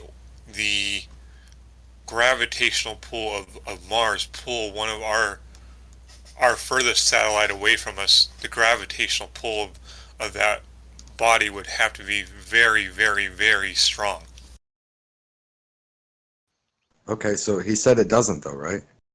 No, it doesn't. I'm trying to make a point that. Well, not even pull away, but even just to influence his orbits of a significant nature. Yeah. Again, Rock, I appreciate you sharing, man. It's the satellite's recording those topographical differences. That's really interesting. I'm still having a hard time really just saying that the density and then total mass of the Earth is more than a guess, because I don't know what you're cross-referencing that acceleration attraction to. Like, you know, I know there's been Cavendish, right? And that was supposedly the density of the Earth experiment was that. He was getting those ratios. Am I correct? Actually, there's an experiment before the Cavendish that they put a weight on a string down a very far down a mine, like 400 feet, and that's what actually measured the density of the Earth, not Cavendish. Actually, Don, I think I know what you're asking. So here's what we do. We know the mass of a satellite that is launched into space, okay? Mm-hmm. We have a pretty good idea of what the shape of the Earth is and what the gravitational field is going to be. So we know that we can inject it into a certain altitude, into a certain orbit, and it's going to stay there, okay? Then we monitor its behavior, right? How its orbit changes. We know the mass. Now, again, I stress, we know the mass of the satellite, right? So what's going to affect that satellite is the mass of the Earth and the variations of the shape of the Earth. Yes, absolutely. So based on that, if we know the mass of the satellite and we know how its orbit is being affected, we can work backwards to figure out what the shape of the Earth is. Not just spherical, but how, like there's a mountain here, or there's a larger hunk of mass here. Yeah, right. But okay, absolutely. Because you know, like, oh, this much stuff gives this much effect, right? That's your cross-reference, I guess, is you're using those little micro pieces but then how do you apply it to the core of the Earth? And you know what I mean? Like, what else have we cross-referenced the gravitational constant to? You know, like when they show in the movies you're on another planet and there's this different gravity and all that. Like, have we done that?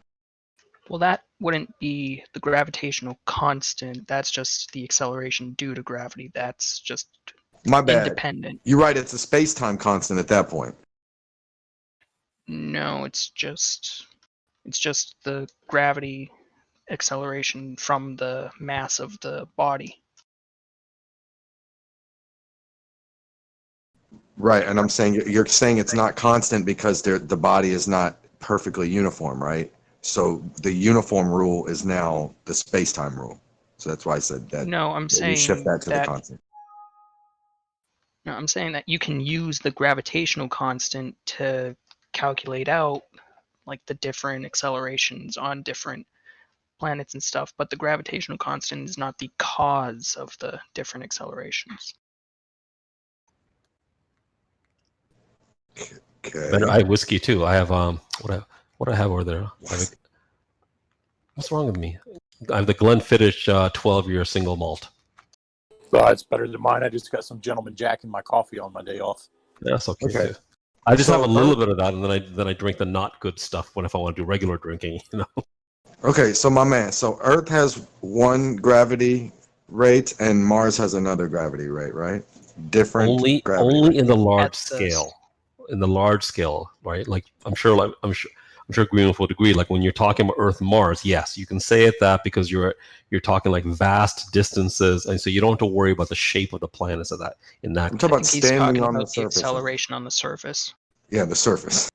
Okay, it's approximately. It'll be approximately constant. Yeah. But I'm saying they're different rates. Earth's rate is 1, and Mars has a different mass. Roughly 1/3. Yeah, because the mass of Mars is different than the mass. Okay, of I just want to help myself hear what this gentleman was differentiating to me. Oh, it's not the mass, and also the radius is different, right? So if the mass was the same, the radius was different, you'd have a different value as well. Right. So is that what you're trying to tell me? It's the mass difference that's giving it to. But I'm like, hey, because there's a mass difference, you have a different gravitational constant. So no, the gravitational. It's a combination of mass and radius. So it's the mass and the size, the combination, right? Then okay. Is it? I think you're confused because you're assuming that the constant is a consistent number, and it's not. It's just an equation. Well, I'm not assuming it's a consistent number. That's what I'm saying. I just want to hear what he was trying to tell me. The other gentleman. Let's try this. Let's take the Earth and pretend that we can inflate it. Okay. The mass stays the same, but we're just going to inflate it and we're just going to make it bigger. Okay. Now, because the radial distance, more surface area, I get it. The surface area will be spread out, so yes, less per unit. Yes. Phil Ko summed it up pretty good. Basically, when you're talking about the acceleration, that's force times g, the acceleration. That is different from the gravitational constants, big G. Oh, right, but I'm saying, but think about big G when you're on different surfaces.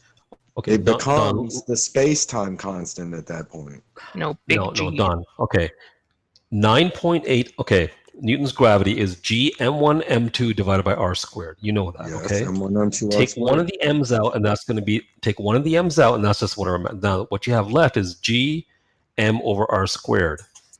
If you put the mass of the Earth and the radial distance to the surface, that's where you get approximately 9.8. If you apply that to Mars, you'll get a different number. If you apply that to the Moon, you get a different number. That's where you get the acceleration variant, the different acceleration terms on each of the different planetary bodies. Okay. So that's the thing I'm trying to say is the differential and the cause, buddy. And you're just trying to say, okay, it's the whole formula. It's not just the G. Is that how you were trying to say? Yes. How I should there's a constant, there's the mass, and then there's the radius. So that's why I was saying you need the mass. Well, the G is a constant, so that doesn't vary. But the mass and the radius can vary. Okay. I appreciate it, man. I really do. It's just I'm not trying to challenge you. I'm wanting to be as No, you're not. No, I didn't feel that way at all. So in this case, so sometimes you do, but in this conversation, it was all good. The G doesn't vary, but the mass and radius does. Yes, Jeremy. Yeah, because the moon is a different mass and a different radius than Earth. That's all. That I don't. You can call it. I don't think you're gonna argue with that, right?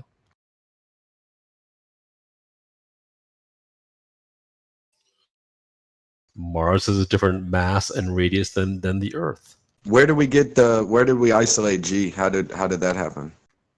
I think it actually was Cavendish. Oh yeah, Cavendish, right? That's actually, I think what Cavendish did was it's kind of a two-step process that he did. The first part with the whole masses and that was to derive the value of big G, and then you can use that in the formula to calculate out masses involved. Right, because his overall purpose was to get the density, the density of the Earth. Big G happened. Like everybody said, Big G was just something he had to pick up along the way to get there. Well, yeah, because it's like if you have a point and you're trying to go to the right and that's your goal, but first you got to go to the left, and you got to make a triangle out of them points. You know what I mean? Like that's kind of the thing that I'm holding, dude. It seems like it all cruxes onto this density. Like each of the other two things crux on one thing, whereas usually a triangle happens the other way. You know, it's like usually I think a better way of putting it would be like there's a. Like you're standing here, there's a brick wall in front of you, and that on the other end is the number for the density of Earth in grams per cubic centimeter or whatever. But to get there, you have to go up higher in difficulty, climb up the wall to get big G to just get that simple number. Yeah. Think about how those 3 points triangulate, though. You up above the wall and then through the wall. Those 3 points will triangulate.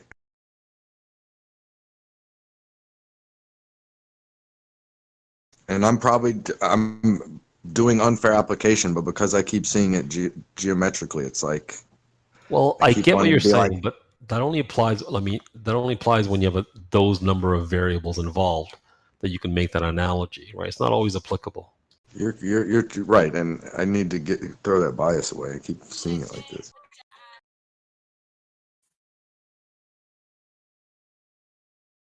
You know, the flat earth side says it's like a merry-go-round of inferences based on one presupposition, and if you take one of the keys, any piece is a keystone. You know what I mean? You take it out, it all falls. But it doesn't. The difference is like, and I understand that argument, but the problem is that there are so many different approaches and different measurements and experiments for this, and observations on top of that. And and one is not stacked up on the other. You can go shit on one over there, but you got 10 more that you have to take on. You can pull that out, but you haven't, as if that. Oh, Ben, sorry. Did you want to ask something? Or just throw something out that Don's been hogging up the conversation? No, I've got a sponsor wanting me to do something that I'm definitely going to need your help for. I'll do my best, sure. They're wanting to set the current world record for the fastest RC car is just over 200 mile an hour, and they're wanting to break that speed. Oh, cool. I may subcontract that to my buddy who's a CFD expert. Does it have to maintain that speed for long, or can you just and does it have to be able to turn? No, it's just straight line speed, and it has to be able to repeat the speed in the opposite direction, just like real land speed. I think I've got just over a quarter mile to do it. Little tiny JADOs? What's the current record? 202.3 mile an hour.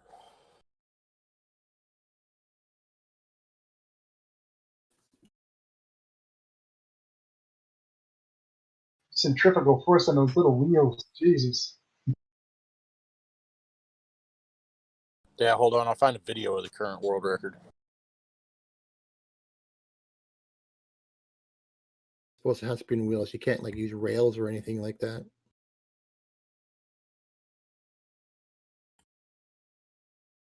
That floors would just run them on like glass. What if you just stick a rocket engine on the back of it? JADOs. Jet assisted takeoff. Okay, so it's very basic set of rules, guys. The wheels have to be driven by some form of propulsion. Oh, shit. I guess I can make a turbine-powered drive setup, but that just seems really fucking complicated for this. Hey Don, if you look at what I posted, it's called the geopotential model. You don't have to look at everything, but if you scroll down to where is the zonal and testral coefficients, those are the numbers that are actually derived from satellite orbits and applied to figuring out what the shape of the Earth is.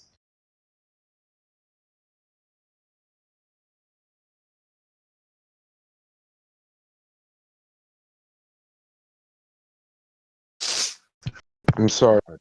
I'm caught looking at the boy girl thing or whatever's waving at me there. That's creepy as shit. There you go, Rocket. I posted a video to some of the fat shit we play with. Don't sneeze. Don't ever sneeze. Fuck me.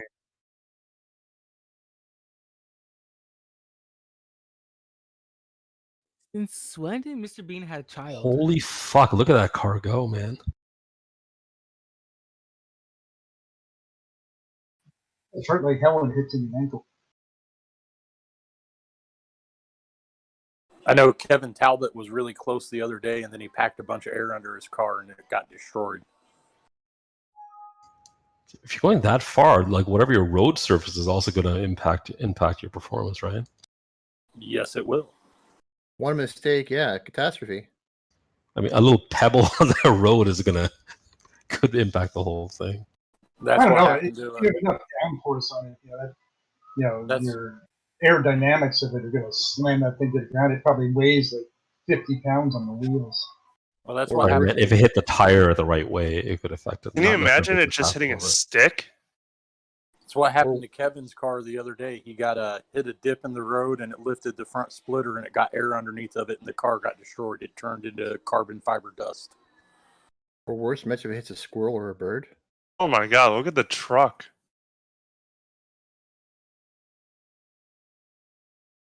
There's one guy who was like apparently trying to beat the record, and the car lost control and it hit him in the leg and like shattered his femur. Oh, yep. Starting to approach ballistic speeds. Real slow ballistics.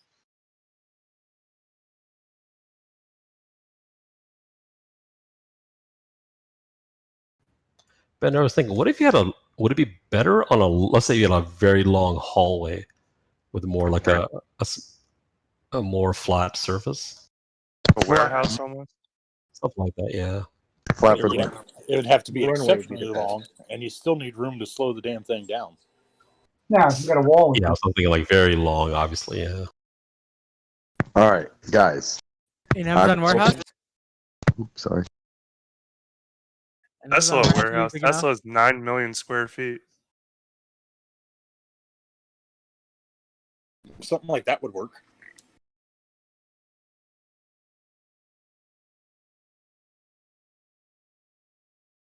How about an airport hangar?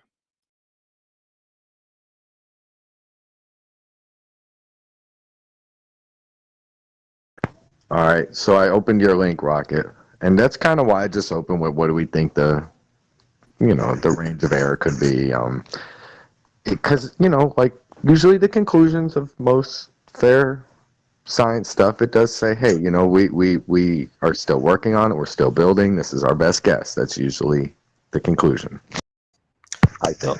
Now look at the values of the testral coefficients. They're ordered to the 10 to negative 9. 10 to negative 9. So it's the wiki link that you sent me, right? Yeah, that one. Yeah. I'm not ignore the massive. Just go down to where the it says zonal coefficients and testral coefficients are. All right, I got it. Okay, but you know me, I'm like Jeremy. I like the titles, right? And so if you look at the title, it says the potential model, right? And it says is the theoretical measuring. Okay, yeah, they're gonna do that. Then if you click on the first drop down, hold on, let me get. It says if the values were known exactly for P and D or whatever they are for density and all that. So it's like that's really just why I wanted to ask, what do you think the margin of error is? Because they definitely seem to be saying like they're just they're doing the best they can. It's a formula that works in theory and all that.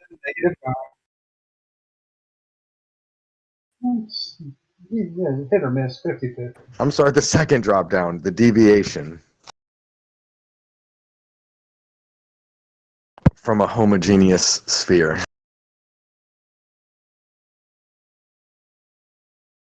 you post this? Is this the Harvard document? Rocket? Sorry, what was that? Is this the Harvard document you posted? No, it's just a Wikipedia page that I posted.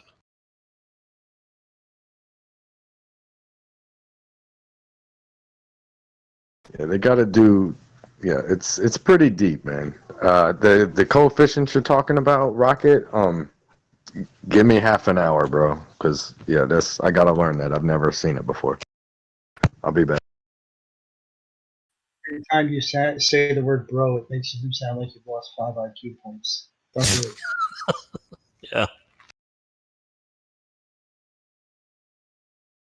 I don't know why. Like he got not triggered, but like he reacted to the word theoretical. I was like, yeah, so like it's computational fluid mechanics is theoretical. You know, mechanical stress analysis is theoretical.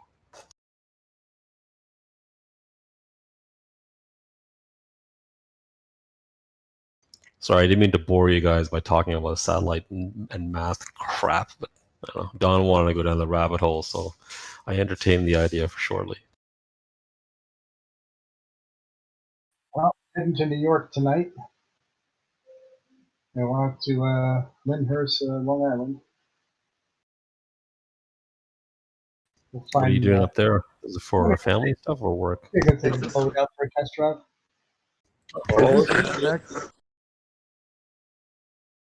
What is this shit, man? Is this like Einstein fucking equations or something? What's this crazy shit, bro? Bro, don't use the word bro, man. What is this backwards AFX over AX shit? What is that shit? Do you have the equation number you're referring to? 5 and 6.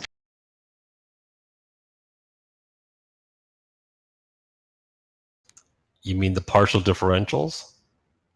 It's not a backward A. That sign to me is a partial differential. Oh, it's a partial differential. Dude, you talk about it, Rocket. That's like nothing to you, isn't it? That's like, Mark's like, man, you talking about the partial differential. Nice, sir. Well, for what it's worth, it says in the sentence right up there, it says taking the partial differential of the integrand. So it's not like, you know. But I mean, you do that. That's what you do. That's what you engineer for, stuff like that. Yeah, this is the stuff I've learned a lot. I've learned, yeah. Does that satellite stay in orbit? Sometimes. Yeah. Not just magic. It's a little bit of engineering that goes into play sometimes. Are you sure you're not just guessing whether it's going into some kind of interstellar medium and these formulas somehow magically will get you the right answer? Yes, and the ISS solar panels are just big paddles in the sky. Stroke. Hey, Moyak, when you go for your test ride in that thing, you going to get a good video of it running? No, I might be too interested in running it, but I'm going to try to. I'm going to try to remember.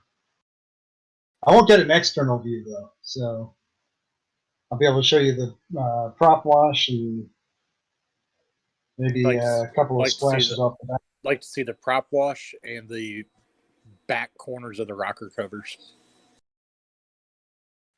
Corners of the rocker covers? What are you looking for there? See if its hours are as low as you say it is. Oh, this is a different one. That boat is currently under contract. Ah, gotcha. So similar engine, similar configuration. This one gets 700 hours, which is a lot more in keeping with reality. And the guy has a good story for why the hours are so low. He basically takes one trip a year, 3 hours a year. 700 hours makes a lot more sense than 200 hours. Absolutely. Yeah, the 200, it's like, did you just disconnect the meters 2,000 hours ago? Right. But Rocket's not the only person that uses complex mathematics in daily shit. Plenty of people do. Man, if you don't look at a boat, though, I got 7-hour investment in time to drive up, or actually probably closer to 8. An overnight in a hotel, 7.5 hours back. plus viewing time. Are you gonna, if you pick it up, are you gonna take it back on the water, or are you gonna trailer it? No, there's no trailer in this. It's 14 foot. And it'd be a monster of a haul. Expensive, probably as expensive as the boat. Well, at least if you pick it up, you get some time on the water to get it home. Yeah, but if I do that, I think it's parked in his backyard, so I'm going to have to hurry and try and get before the freezes start up in New York. Oh yeah, I forgot about that. But I gotta play nice with the Atlantic Ocean because I don't want to be dead. Oh, that's right, hurricane and shit right now. I was looking at it, I looked at it today and like, well, if I did decide to pick this up today, and I decided I wanted to come down, what are the seas at? It was like, 16 to 18 foot seas. I'm like, okay, 36 foot, 16 foot seas. What you do, Moyak, is you go down and you say you're doing a 2-hour tour, and you get a bunch of people with you. That way, when you end up shipwrecked, you can just be Gilligan. I could insure it for the full value. The insurance companies, I don't get it. They don't really. I just filled out a personal survey of the boat, and they insured my boat for twice what I paid for it. So in this case, the guy has it currently insured for $90,000, and it's worth about $20,000. It's like my daughter's truck. We went and insured it for full coverage the other day, and they gave me a policy that's 3 times what she paid for it.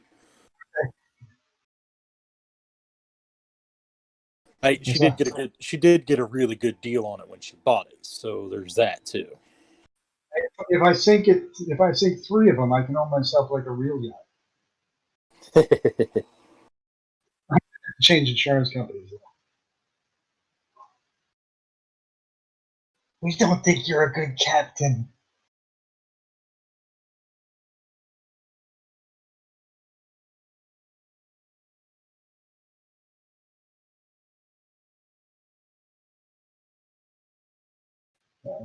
Can't wait to put the hammers down on this bitch and see if I get myself up to the 24 knots. 24, 27.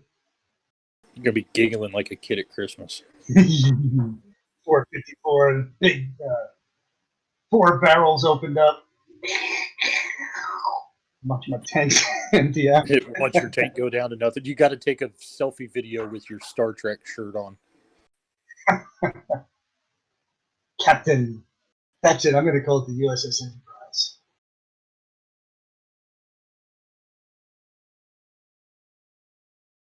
I think you did, Rocket.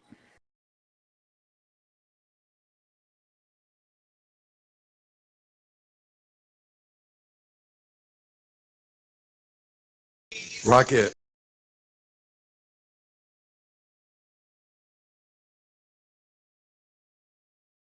I think Rocket fell asleep.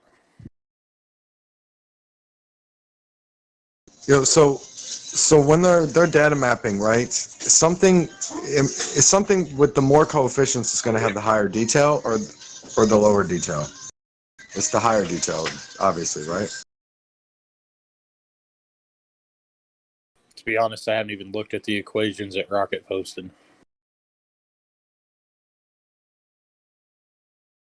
Yeah, there's really no way to look at the equations. Just kind of read the application of how to bring these. Is there, bro? No, it's basically like they're showing you a 3D map in numbers. It's craziness. I'm doing this while calculating volumetric efficiency for my daughter's new truck with its new turbo at the moment, so I can fuel it right. So I'm kind of doing a lot of things at once. Get excited! Wow.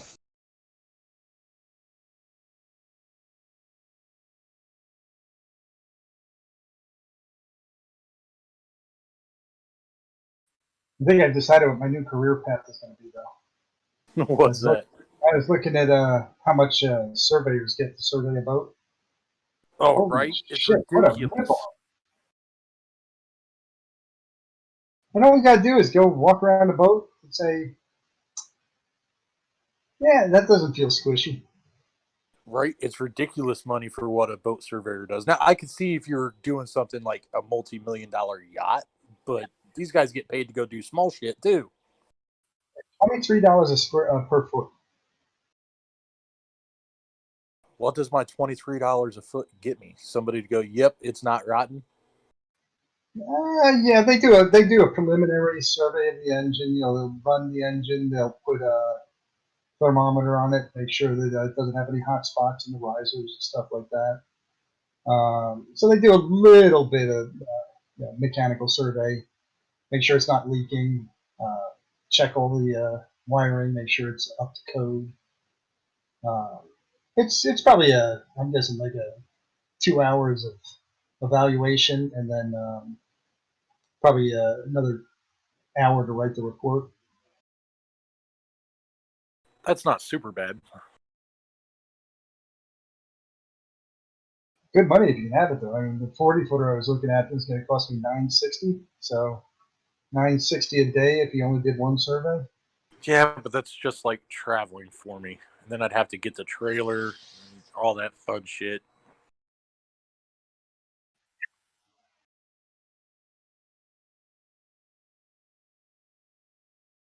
It's like, I think I'd go through the survey school. Apparently, you don't need anything to become a surveyor.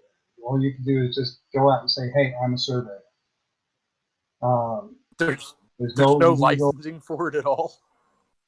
None at all, apparently. At least that's what every internet site I stumbled on said. But they do, to get somebody to hire you and to get the insurance companies to believe you. You're probably a little bit better off if you go to one of the maritime schools, get a little surveying certificate, start from there. Yeah, but what could that possibly cost? Maybe a couple grand to go get the surveying certificate? I'm guessing, yeah. I guess it's probably just like a college course in a semester.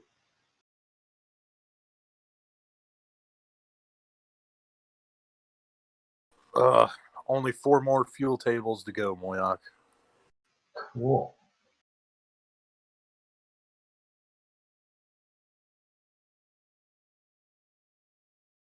Nice thing about this boat, though, is the guy is one of these anal retentive guys who he didn't do anything himself, and he's a maritime instructor, so he knows about boats. He then just ships it off to the mechanic every week and says, so he's got all of his got all of his records too. Yeah. Do you get his captain's log with that thing, like when you buy an aircraft?